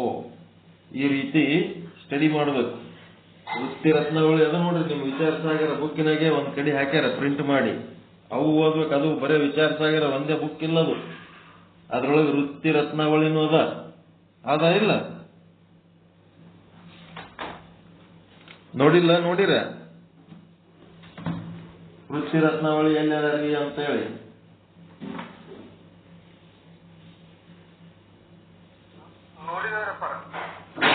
ಹ್ಮ್ 579ನೇ ಪುಟದಿಂದ 653ನೇ ಪುಟದ ತನಕ ವೃತ್ತಿ ರತ್ನಾವಳಿ ಅರ್ಥಾತ್ ವೃತ್ತಿ ಪ್ರಭಾಕರ ಸಾರ ಅಂತದ. ಇದು ಮುಗಿದ ಮೇಲೆ ಅದನ್ನು ಓದಿ ಅರ್ಥ ಮಾಡ್ಕೊಳಕ್ ಪ್ರಯತ್ನ ಮಾಡ್ರಿ. ಯಾರಿಗೆ ಬುದ್ಧಿ ಇರ್ತದ ಅವ್ರಿಗೆ ತಿಳಿತದ, ಯಾರ ಬುದ್ಧಿ ಚುರುಕಿಲ್ಲ ಅವ್ರಿಗೆ ತಿಳಿಯಂಗಿಲ್ಲ. ಅದೇನಂತ ಅವಸರ ಇಲ್ಲ, ಅದು ತಿಳ್ಕೊಳ್ಳೇಬೇಕನ್ನೋದೇನಿಲ್ಲ. ಇಲ್ಲಿ ವಿಚಾರ ಸಾಗರದಾಗೆ ನಮ್ಗೆ ಎಷ್ಟು ಬೇಕೋ ಅಷ್ಟೆಲ್ಲ ಸಿಕ್ಕಿರ್ತದ. ಅದನ್ನು ಇದು ಓದಿದ್ಮೇಲೂ ನಮಗೇನು ಅಂತ ಪರಿ ಅನುಭವ ವಿಶೇಷ ಆಗ್ಲಿಲ್ಲ ಅಂತ ಹೇಳಿ ಸಣ್ಣವ್ರ ಸಂಗಟ ಕುಸ್ತಿ ಆಡಿದ್ರೆ ಸಮಸ್ಯೆ ಸಮಾಧಾನ ಆಗ್ಲಿಲ್ಲ ಅಂದ್ರೆ ಇನ್ನ ನಿಮ್ಕ ದೊಡ್ಡವ್ರು ಸ್ಟ್ರಾಂಗ್ ಇದ್ದವ್ರ ಸಂಗಟ ಕುಸ್ತಿ ಹಿಡೀರಿ, ನಿಮಗೆ ಚಲೋ ಅನುಭವ ಆಗ್ತದ ಅಂತೇಳಿ ವೃತ್ತಿ ಪ್ರಭಾಕರ ವೃತ್ತಿ ರತ್ನಾವಳಿ ಇಟ್ಟಾರಲ್ಲಿ. ಕೆಲವೊಬ್ಬರಿಗೆ ತಮ್ಮೊಳಗಿರುವ ಪ್ರತಿಭಾ ಶಕ್ತಿ ಪ್ರತಿಭಾವಂತಿಕೆಗೆ ತಕ್ಕಂತ ವಿಷಯ ಆಗ್ಲಿಲ್ಲ, ಇದು ನಮ್ಮ ಪ್ರತಿಭೆ ಅದಕ್ಕಿಂತ ದೊಡ್ಡ ಮಟ್ಟದಾಗ ಅನ್ನೋರಿಗೆ ವೃತ್ತಿ ಪ್ರಭಾಕರಕ್ಕೆ ಹೋಗಿ ತೆಕ್ಕಿಗೆ ಬಿಡ್ರಿ, ಗೊತ್ತಾಗ್ತದೆ ನಿಮ್ಗೆ ಅದು ಏನಂತ ವಿಚಾರ ಸಾಗರ ಓದಿದ್ರೆ ನಿಮ್ಗ ಏನು ಅಂತ ಘನಕಾರ್ಯ ಮಾಡ್ದಂಗ ಆಗ್ಲಿಲ್ಲ ಅಂತ ಅನಿಸ್ತಂತಂದ್ರೆ ವೃತ್ತಿ ಪ್ರಭಾಕರ ಓದ್ರಿ, ಅದು ತಿಳಿಲಿಲ್ಲ ಅಂದ್ರೆ ವೃತ್ತಿ ರತ್ನಾವಳಿ ಓದ್ರಿ ಅಂತ ಹೇಳ.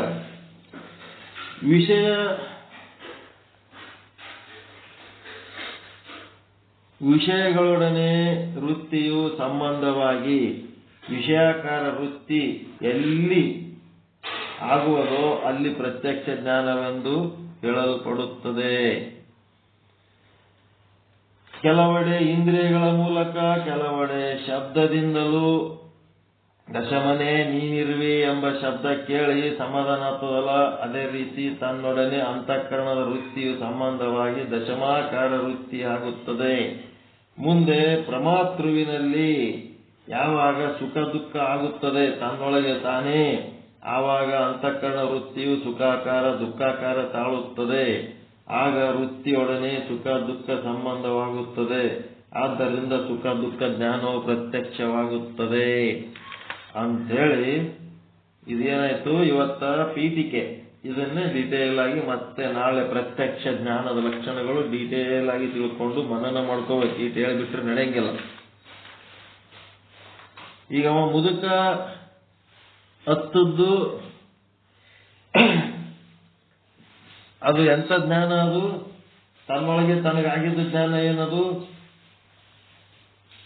ಅಲ್ಲ, ಸ್ಮೃತಿ ಜ್ಞಾನ. ನೆನಪಿಟ್ಕೋಣ ನಾವು ಹಿಂದಿಂದು. ಅದಕ್ಕೊಂದು ಕಾರಣ ಅದ. ಅದು ದೃಷ್ಟಾಂತ ಇದಕ್ಕೆ ಮ್ಯಾಚ್ ಆಗಂಗಿಲ್ಲ. ಮ್ಯಾಚ್ ಆಯ್ತೇನ ನಾ ಹೇಳಿದ್ದು? ತಾನೇ ಹೇಳಕತ್ತಿಲ್ಲವ. ಅದಕ್ಕಿನ್ನೊಂದು ಕಾರಣ ಅದ. ಅವನಿಗೆ ಸ್ಮೃತಿ ಅದ, ಸ್ಮೃತಿಯ ಕಾರಣ ಅದ. ಅವ ಮುದುಕಿ ಸಾಯ್ಲಾರ್ದೆ ಹಂಗೆ ಹೇಳಕತ್ತಿದ್ನಂತಂದ್ರ ಅದು ಎಂತ ಜ್ಞಾನ? ಪ್ರತ್ಯಕ್ಷ ಜ್ಞಾನ.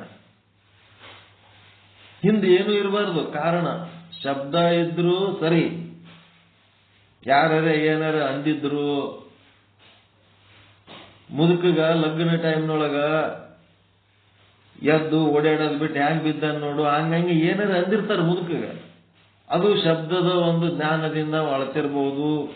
ಅಥವಾ ತನ್ನ ಉಪಚಾರದಲ್ಲಿ ನೆಗ್ಲೆಕ್ಟ್ ಮಾಡ್ಯಾರ. ನಾ ಮನಿ ಯಜಮಾನದೀನಿ, ನನಗ ಸರಿಯಾಗಿ ನೋಡ್ಕೊಳ್ಳಾರ್ದೆ ಈ ಲಗ್ನದಾಗ ಹೊಸ ಬಟ್ಟಿ ತಂದು ಹಾಕ್ಯಾರ, ಯಾರು ಹೆಣ್ಣು ಕೊಡ್ಲಕತ್ತಾರ, ಯಾರು ಹೆಣ್ಣು ತೊಗೊಳಕತ್ತಾರ, ನನಗೇನೇನು ಕೇಳಿಲ್ಲ, ನನ್ನ ಘನತೆ ಗೌರವಕ್ಕ ಏನೂ ಬೆಲೆ ಇಲ್ಲ ಇಲ್ಲಿ ಅಂತೇಳಿ ಹೇಳಕತ್ತಿದ್ನಂತಂದ್ರ ಅದನ್ನು ಪ್ರತ್ಯಕ್ಷ ಜ್ಞಾನನೇ. ಮತ್ತ ಏನು ಕಾರಣ ಇರ್ಲಾರ್ದೆ ಹೇಳಕತ್ತಿದ್ನಂತಂದ್ರ ಅದು ಪ್ರತ್ಯಕ್ಷ ಜ್ಞಾನನೇ. ಅದೆಲ್ಲ ಓಟು ಅಲ್ಲಿ ಪ್ರತ್ಯಕ್ಷವಾಗಿಯೇ ನಡೆದಿರ್ತವ. ಆದ್ರ ಹಿಂದಿಂದ ಏನಾರ ನೆನಪಿಟ್ಕೊಂಡು ತನಗ ಸ್ಥಾನಮಾನ ಅವು ಇವು ಸರಿಯಾಗಿ ಕೊಟ್ಟಿಲ್ಲ ಅಂತ ಹೇಳಕತ್ತಿದ್ನಂದ್ರ ಅವು ಇಂದ್ರಿಯದಿಂದ ಬಂದಂತ ಸಮಸ್ಯೆಗಳು. ಯಾರೇ ಏನಾರ ಅಂದಾರ ಅಂತ ಸಮಸ್ಯೆ ಚಾಲು ಆಗಿತ್ತು ಅಂತಂದ್ರ ಅದು ಎದರಿಂದ ಬಂದದ? ಶಬ್ದಗಳಿಂದ ಬಂದಂದ. ಶಬ್ದಗಳಿಂದ ಇಲ್ಲ, ಇಂದ್ರಿಯ ವ್ಯವಹಾರದಲ್ಲಿ ಪಡ್ಕೊಳ್ಳುವ ಯಾವುದು ವ್ಯವಹಾರಗಳು ಎಲ್ಲಾನು ಸರಿಗಿದ್ದಾಗೂ ಸಹಿತ ಅವನಿಗೇನು ಕಡಿಮೆ ಮಾಡಿವಪ್ಪ, ಅವ ಇಲ್ಲಿ ಬಂದು ಹಳ್ಳಕ ಅಂತೇಳಿ ಯಾರಿಗೆ ತಿಳಿಲಾರ್ದಂಗೆ ಆಗಿತ್ತು. ಸುಮ್ನೆ ಹಳ್ಳಕತ್ತಿದ್ದ. ಆ ಮುದುಕಿ ಇದ್ದಾಗನೂ ಹಳ್ಳಕತ್ತಿದ್ನಂದ್ರೆ ಏನ್ ಮಾಡ್ತಾರೆ? ಒಂದ್ ವೇಳೆ ಜೊತೆಗೆ ಮುದುಕಿ ಇದ್ದಾಗನೂ ಅವ ಹಳ್ಳಕತ್ತ. ಯಾಕೆ ಹಳ್ಳಕತ್ತನಂತ ಕೇಳಿದ್ರ ಅವನಿಗೂ ಕಾರಣ ಗೊತ್ತಿಲ್ಲ. ತನ್ನೊಳಗೆ ತನಗೆ ಆ ಕ್ಷಣದಲ್ಲಿ ಅದು ದುಃಖ ಬಂದ್ಬಿಡ್ತು. ಯಾಕೆ ಹಂಗ ಬರ್ತದ, ಹಿಂಗ ಯಾಕೆ ಆಗ್ತಿರ್ತದ ತಿಳ್ಕೊಬೇಕಿದು. ಯಾಕಂತಂದ್ರೆ ಈ ಜೀವ ಇದು ಯಾರ ಅಧೀನ ಅದ? ಮಾಯೆಯ ಅಧೀನ, ಅವಿದ್ಯೆಯ ಅಧೀನದಾಗದ.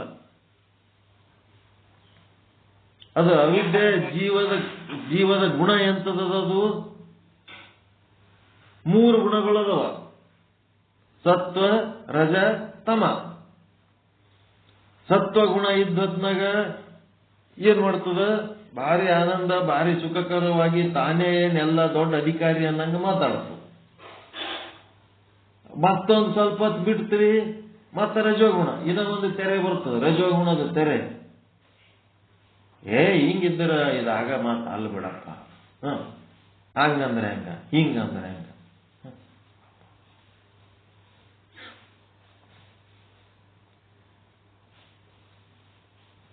ಈಗ ನಮ್ಮ ಸಮಾಜದಾಗ ಅಧ್ಯಕ್ಷರತ್ತಾಗಿ ಬೇಡ ಜಂಗಮ ಸಮಾಜದ ರಾಜ್ಯಾಧ್ಯಕ್ಷರತ್ತೇಳಿ ಯಾವಾಗರ ಒಂದು ಸಮಾವೇಶ ಚಾಲು ಆದಾಗ ಒಂದೊಂದು ಸಾರಿ ಒಬ್ಬೊಬ್ಬರು ರಾಜ್ಯಾಧ್ಯಕ್ಷರ ಹಾಕೋತಾರೆ ಕಾರ್ಡ್ ವಿಸಿಟಿಂಗ್ ಕಾರ್ಡ್ ಮಾಡಿ ಊರೆಲ್ಲ ದೇಶ ಎಲ್ಲ ಹಂಚಿಬಿಡ್ತಾರೆ. ಇವರು ಈಗ ರಾಜ್ಯಾಧ್ಯಕ್ಷರು, ಯಾರು ರಾಜ್ಯಾಧ್ಯಕ್ಷರು, ಯಾರು ಏನ್ ಅಧ್ಯಕ್ಷರು, ಯಾರಿಗೆ ಏನು ಸರಿ ಗೊತ್ತಿಲ್ಲ, ಏನೇನು ಇಲ್ಲ.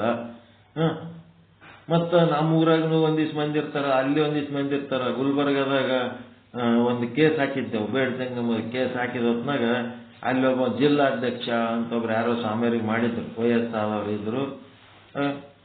ಮತ್ತದು ಕೇಸ್ ಹಾಕಿವಿ, ಮತ್ತ ಸಾಕ್ಷಿ ಅದು ಹೇಳಕ್ಕ ಬರ್ರಿ ಅಂತಂದ್ರ ಅವ್ರೇನು ಹಿಂಗ ಒಬ್ಬೊಬ್ರು ಬೆನ್ನತ್ತಿ ಓಡಾಡ್ಲಕ್ ಆಗಂಗಿಲ್ಲಪ್ಪ ನಮಗ. ಎಲ್ಲರೂ ಸೇರಿ ಏನಾರ ಸಮಾವೇಶ ಮಾಡಾಗ ಅಷ್ಟೇ ನಾವ್ ಏನಾರ ನಿರ್ಣಯ ತಗೊಳಗಿರ್ತೀವಿ. ಹಿಂಗ ಒಬ್ಬೊಬ್ರಿಗೆ ಇಂಡಿವಿಜುವಲ್ ಆಗಿ ನಾವು ಬಂದು ಏನು ಮಾಡಕ್ಕಾಗಲ್ಲ. ಇದು ನೋಡ್ರಿ ಹೆಂಗ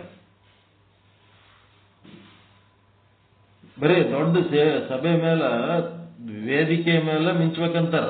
ಹಿಂಗ ಯಾರಿಗೆ ವೈಯಕ್ತಿಕವಾಗಿ ಒಂದ್ ಏನಾರ ನಡೆದಂದ್ರೆ ನಡಿ ಬಾ ಹೋಗಂಬಾ ಅಂತನಂತವ್ರು ಇಲ್ಲ. ಅವು ಏನು ಸಕ್ಸಸ್ ಆಗ್ಬೇಕು ಹಿಂಗಾದ್ರೆ.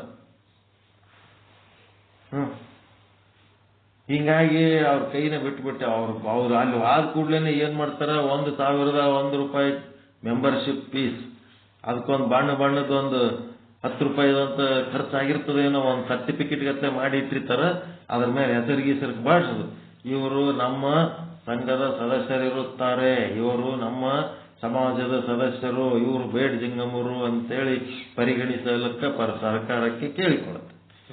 ಆಯ್ತು, ಅವು ಫೀಸ್ ತಗೊಂಡು ಕುಂತು ಮರ್ದಿನ ನಮ್ಮ ಸಂಘ ಬರಂಗಿಲ್ಲ, ಏನು ಮಾಡಕ್ಕೆ ಬರಲ್ಲ, ಮುಗಿತಾವ ಕೆಲಸ.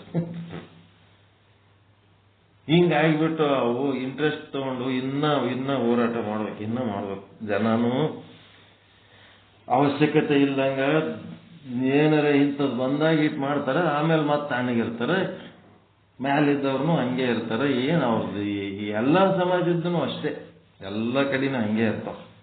ಹಂಗೆ ಯಾರ್ಯಾರು ಲಕ್ಕಿಲಿ ಮ್ಯಾಲೆ ಬರೋರು ಬರ್ತಿರ್ತಾರೆ, ಹಂಗೆ ಬಿದ್ದೋಳಕ್ಕೆ ಆಗ್ತಿರ್ತಾರೆ. ಅದಕ್ಕೇನದ ಅಂತಂದ್ರೆ, ಅದು ಅದಕ್ಕೆ ಹೇಳಿದ್ನಿ, ಅದು ಯಾವುದೊಂದು ರೆಫರೆನ್ಸಿಗೆ ಹೇಳ್ಬೇಕಾಗಿತ್ತು, ಹೇಳಿದೆ, ಅದು ರೆಫರೆನ್ಸ್ ಮರೆತೋಗ್ಬಿಡ್ತು. ಅದಕ್ಕೆ ಪ್ರತ್ಯಕ್ಷ ಜ್ಞಾನದ ಲಕ್ಷಣಗಳು ಈ ರೀತಿ ಅದಾವ. ಇದರ ಡೆಪ್ತ್ ಏನು ಅನ್ನೋದು ಹೇಳ್ತದ. ಮತ್ತೆ ನಾಳೆ ಸ್ಮೃತಿ ರೂಪ ಜ್ಞಾನ.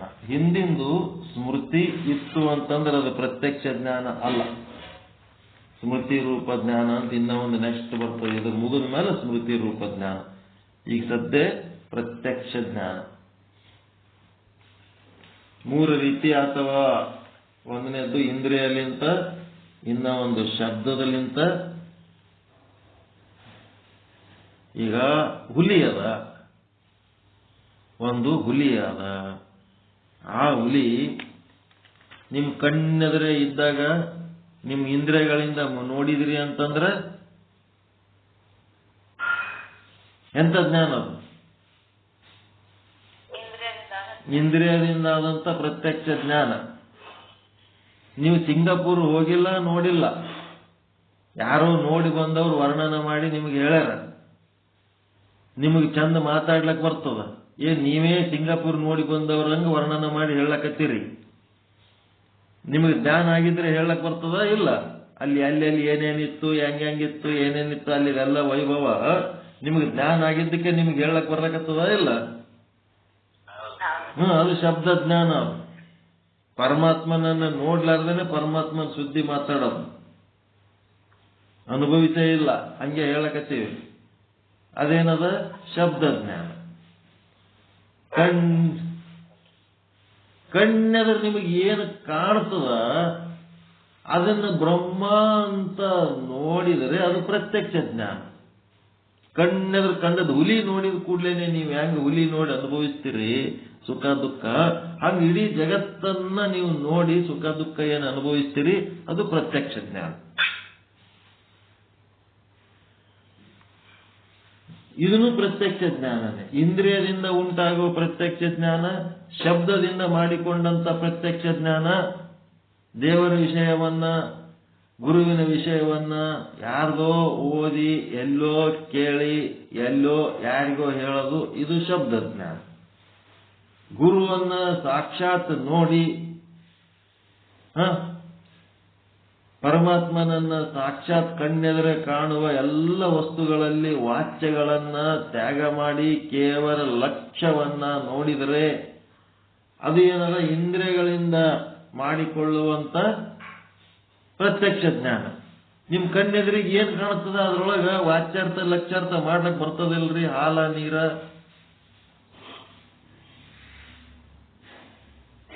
ನಾಮರೂಪಗಳ ವಾಚ್ಯಗಳನ್ನ ತೆಗೆದು ಕೇವಲ ಚೈತನ್ಯವನ್ನ ನೋಡ್ಲಕ್ ಬರ್ತದ? ಇಲ್ಲ. ಮತ್ತ ಅದು ಪ್ರತ್ಯಕ್ಷ ಜ್ಞಾನ. ಎಂಥದ್ದು? ಇಂದ್ರಿಯಗಳಿಂದ ನೋಡಿದ ಪ್ರತ್ಯಕ್ಷ ಜ್ಞಾನ.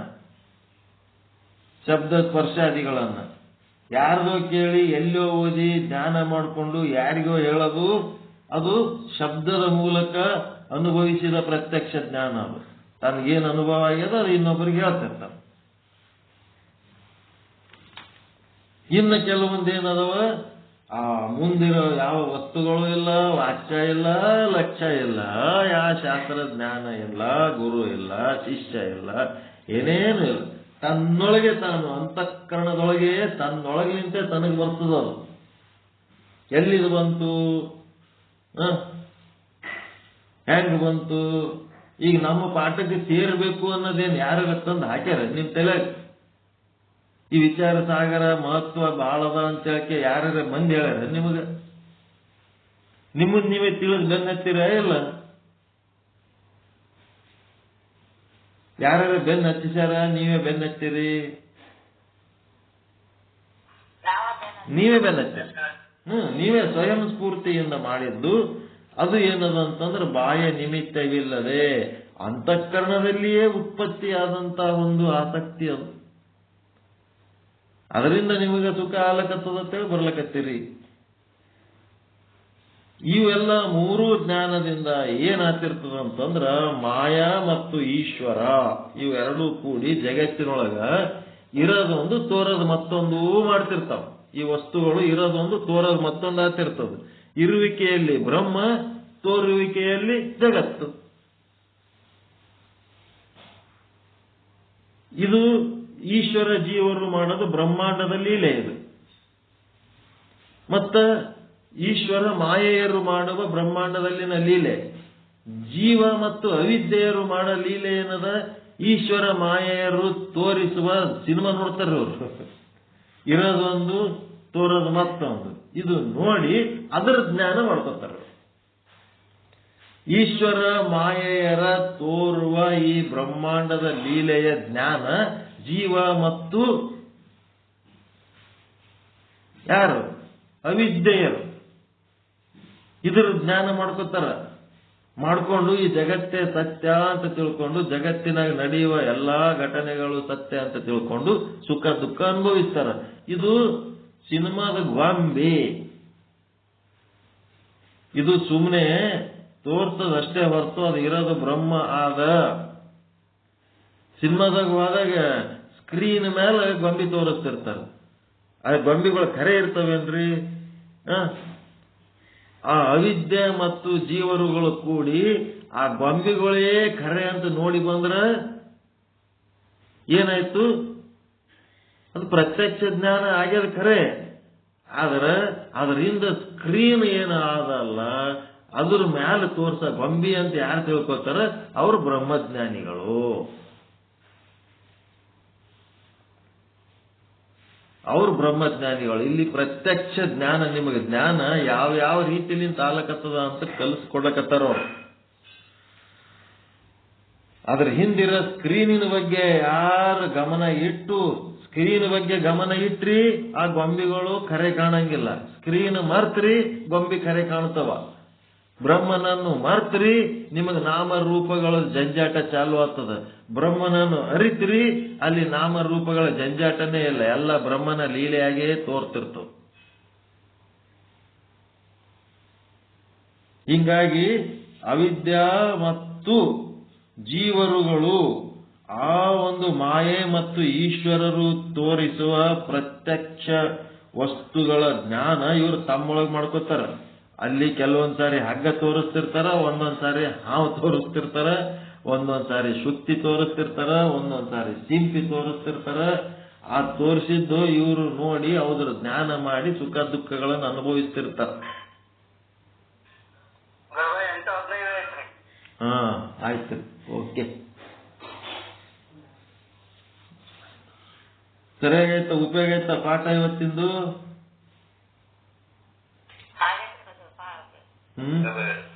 ಹೆಂಗಾಗ್ತದ ಜ್ಞಾನ? ಹೆಂಗಾಗ್ತದ ಜ್ಞಾನ?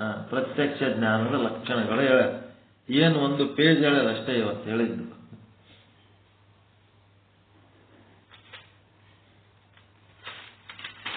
ಈ ಜ್ಞಾನಕ್ಕೆ ಸಂಬಂಧಪಟ್ಟಂತೆ ಇನ್ನ ಡೀಪ್ ಆಗಿ ನಾಳೆ ತಗೊಂಡು ನಾಡದ ಸ್ಮೃತಿ ರೂಪ ಜ್ಞಾನಕ್ಕೆ ಹೋಗ್ಬೇಕು. ಪ್ರತ್ಯಕ್ಷ ಜ್ಞಾನ ಹೆಂಗಾಗ್ತದ, ಸ್ಮೃತಿ ರೂಪದ ಜ್ಞಾನ ಹೆಂಗಾಗ್ತದ. ಪರಮಾನಂದ ಪ್ರಾಪ್ತಿ ಭವ, ಸರ್ವ ದುಃಖ ನಿವೃತ್ತಿ ಭವ, ಇಷ್ಟಾರ್ಥ ಸಿದ್ಧಿರಸ್ತು, ಯಶಸ್ವಿ ಭವ, ಯಶಸ್ವಿ ಭವ. ಜೈ ಶುದ್ಧ ಬ್ರಹ್ಮ, ಜೈ ಜೈ ಶುದ್ಧ ಬ್ರಹ್ಮ. ಓಂ ಶಾಂತಿ ಶಾಂತಿ ಶಾಂತಿ. ಎಲ್ಲರಿಗೂ ಶರಣು ಶರಣಾರ್ಥಿಗಳು. ಮತ್ತೆ ಇವತ್ತಿನ ಪಾಠದ ಬಗ್ಗೆ ಏನಾರ ಸಂಶಯ ಅದೇನು ಯಾರಿಗೆ?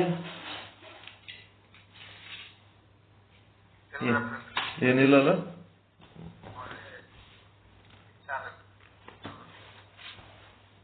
ಪ್ರತ್ಯಕ್ಷ ಜ್ಞಾನದ ಲಕ್ಷಣಗಳು ಇವತ್ತಿನ ಪಾಠ. ನಾಳೆಗೆ ಪ್ರತ್ಯಕ್ಷ ಜ್ಞಾನದ ಲಕ್ಷಣಗಳು ಇನ್ನೊಂದಿಷ್ಟು ಡೀಟೇಲ್ ಆಗಿ ಸ್ಮೃತಿ ರೂಪ ಜ್ಞಾನದ ಬಗ್ಗೆ ಪೀಠಿಕೆ ಕೊಡೋದು.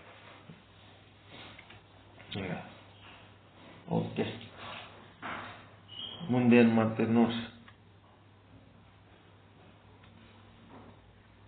ಇಲ್ಲಿಯವರೆಗೆ 4ನೇ ತರಂಗದ 211ರ ವಿಷಯಾಂಕದೊಳಗಿನ 118ನೇ ಸುಖದಲ್ಲಿ ಬರ್ತಕ್ಕಂಥ ಇಂದ್ರಿಯಗಳ ಮುಖಾಂತರವೇ ಪ್ರತ್ಯಕ್ಷ ಜ್ಞಾನ ಆಗ್ತದಂತ ಏನೋ ನಿಯಮ ಇಲ್ಲ. ಇಂದ್ರಿಯಗಳು ಇರದೇ ಇದ್ರೂ ಕೂಡ ಪ್ರತ್ಯಕ್ಷ ಜ್ಞಾನ ಆಗ್ತದಂತ ಅಂತಕ್ಕಂಥ ವಿಷಯದ ಮೇಲೆ ಸವಿಸ್ತಾರವಾಗಿ ಪ್ರತ್ಯಕ್ಷ ಜ್ಞಾನ ಹೆಂಗ ಆಗ್ತದೆ, ಇಂದ್ರಿಯಗಳ ಮುಖಾಂತರ ಆಗ್ತದ, ಶಬ್ದಗಳಿಂದ ಆಗ್ತದ, ಅಂದ್ರೆ ಗುರುವಿನ ಉಪದೇಶ ಇರುವ ಶಬ್ದಗಳಿಂದ, ಒಟ್ಟಿನಲ್ಲಿ ಶಬ್ದ ಸಂವಹನದಿಂದ ಈ ಪ್ರತ್ಯಕ್ಷ ಜ್ಞಾನ ಆಗ್ತದ, ಕರ್ಮಯೋಗದಿಂದ ಆಗ್ತದ, ಜ್ಞಾನಯೋಗದಿಂದ ಆಗ್ತದ, ಉಪಾಸನಾ ಅಥವಾ ಧ್ಯಾನದಿಂದ ಆಗ್ತದ, ತನ್ನೊಳಗಿನ ಅರಿವಿನಿಂದ ಆಗ್ತದ, ತಾದಾತ್ಮ್ಯ ಭಾವ ಅನುಸಂಧಾನದಿಂದ ಆಗ್ತದ, ತನ್ನೊಳಗಿನ ನಾನು ನನ್ನದು ಎನ್ನುವಂತಹ ಭಾವಕ್ಕೆ ಎಲ್ಲ ನಿನ್ನದೇ ಪ್ರಸಾದ, ನೀನು ಕೊಟ್ಟಂತ ಪ್ರಸಾದ ಎನ್ನುವ ಭಾವದಿಂದ ಪ್ರತ್ಯಕ್ಷ ಜ್ಞಾನ ಆಗ್ತದ. ಗುರುಪದೇಶದಿಂದ ಮಹಾವಾಕ್ಯಗಳಿಂದ ಅಂತರ್ಮುಖಿಯಾದಾಗ ತತ್ಪದ ಲಕ್ಷ್ಯಾರ್ಥ ಸಂಪದ ಲಕ್ಷ್ಯಾರ್ಥ ಅಭೇದವಾದಾಗ ಪ್ರತ್ಯಕ್ಷ ಜ್ಞಾನ ಆಗ್ತದ ಅಂತಕ್ಕಂಥ ವಿಷಯವನ್ನು ನಮಗೆಲ್ಲ ಸುಂದರವಾಗಿ ಮನಮುಟ್ಟುವಂತೆ ಸದ್ಗುರುಗಳಿಗೆ ಪಾದಗಳಿಗೆ ಅನಂತ ನಮಸ್ಕಾರಗಳನ್ನು ಹೇಳ್ತಾ ಧನ್ಯವಾದಗಳನ್ನು ಹೇಳಿ ಇವತ್ತಿನ ಕಾರ್ಯಕ್ರಮ ಮುಕ್ತಾಯದ ಹಂತಕ್ಕೆ ಬಂದಿದೆ. ಇನ್ನು ಮಂಗಲಾಚರಣೆಯನ್ನು ಮಾಡಿ ಕಾರ್ಯಕ್ರಮವನ್ನು ಮುಕ್ತಾಯ ಮಾಡಬೇಕೆಂದು ಕೇಳ್ತೀನಿ. ಓಂ ಸದ್ಗುರು ಶ್ರೀ ಶುದ್ಧ ಬ್ರಹ್ಮಣೇ ನಮಃ. ಮಂಗಳಾಚರಣೆ.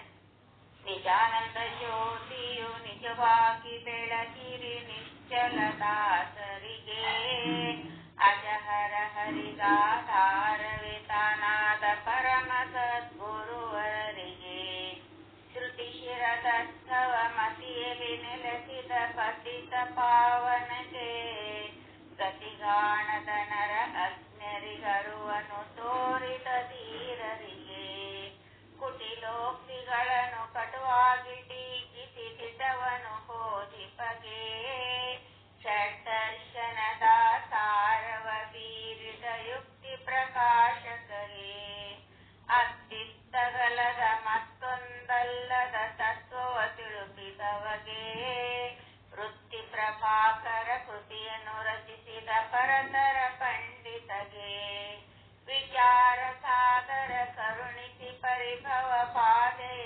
ಕೆಡಿಸಿದಗೆ, ಅಚಲಾದ್ವಯ ನಿಜ ನಿರುಪಮ ನಿರ್ಗುಣ ಪರಮಾಚಾರ್ಯರಿಗೆ, ಪರಮ ದಯಾನಿಧಿ ದಾದು ಗುರುವಿನ ಬೋಧಾಮೃತ ಸುತಗೆ, ವರ ಪ್ರಣವಾತ್ಮಕ ನಿಗಮಾತೀತಗೆ, ನಿಶ್ಚಲದಾಸರಿಗೆ, ನಿಶ್ಚಲದಾಸರ ಕೃತಿಯನ್ನು ಅರುಹಿದ ಗುರು ಶಿವಾನಂದರಿಗೆ, ನಿಶ್ಚಿಂತವಾಗಿ ನಿಜವನ್ನು ಹೊಂದಿದ ಗುರುನಾಥ ನಿಮ್ಮಡಿಗೆ, ನಿಜಾನಂದ ಜ್ಯೋತಿಯು ನಿಜವಾಗಿ ಬೆಳಗಿರಿ ನಿಶ್ಚಲದಾಸರಿಗೆ, ಅಜಹರ ಹರಿಗಾಧಾರವೇ ತಾನಾದ ಪರಮ ಸದ್ಗುರುವರರಿಗೆ, ಪರಮ ಸದ್ಗುರುವರರಿಗೆ, ಪರಮ ಸದ್ಗುರುವರರಿಗೆ.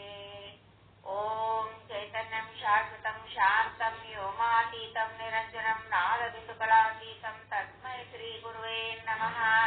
ಜೈ ಮಂಗಲಂ ಜೈ ಪಾರ್ವತಿ ಪತಿ ಶಿವ ಹರ ಹರ ಮಹಾದೇವ. ಪರಮಾನಂದ ಪ್ರಾಪ್ತಿ ಭವ, ಸರ್ವ ದುಃಖ ನಿವೃತ್ತಿ ಭವ, ಇಷ್ಟಾರ್ಥ ಸಿದ್ಧಿರಸ್ತು, ಯಶಸ್ವಿ ಭವ, ಯಶಸ್ವಿ ಭವ. ಓಂ ಶಾಂತಿ ಶಾಂತಿ ಶಾಂತಿ. ಎಲ್ಲರಿಗೂ ಶರಣಾರ್ಥಿಗಳು. ಜೈ ಶುದ್ಧ ಬ್ರಹ್ಮ, ಜೈ ಜೈ ಶುದ್ಧ ಬ್ರಹ್ಮ, ಜೈ ಶುದ್ಧ ಬ್ರಹ್ಮ. ಎಲ್ಲ ಶುದ್ಧಾತ್ಮರಿಗೆ ಶರಣು ಶರಣಾರ್ಥಿಗಳು, ಶರಣು ಶರಣಾರ್ಥಿಗಳು. ಎಲ್ಲ ಮಹಾತ್ಮರ ಪಾದಾರವಿಂದಗಳಿಗೆ ಅನಂತ ಅನಂತ ನಮಸ್ಕಾರ. ಎಲ್ಲ ಮಹಾತ್ಮರ ಪಾದಾರವಿಂದಗಳಿಗೆ ಅನಂತ ಅನಂತ ನಮಸ್ಕಾರ. ಎಲ್ಲ ಶುದ್ಧ ಬ್ರಹ್ಮರಿಗೂ ಶರಣು ಶರಣಾರ್ಥಿಗಳು. ಎಲ್ಲ ಶುದ್ಧ ಗುರುಗಳಿಗೂ ಶರಣು.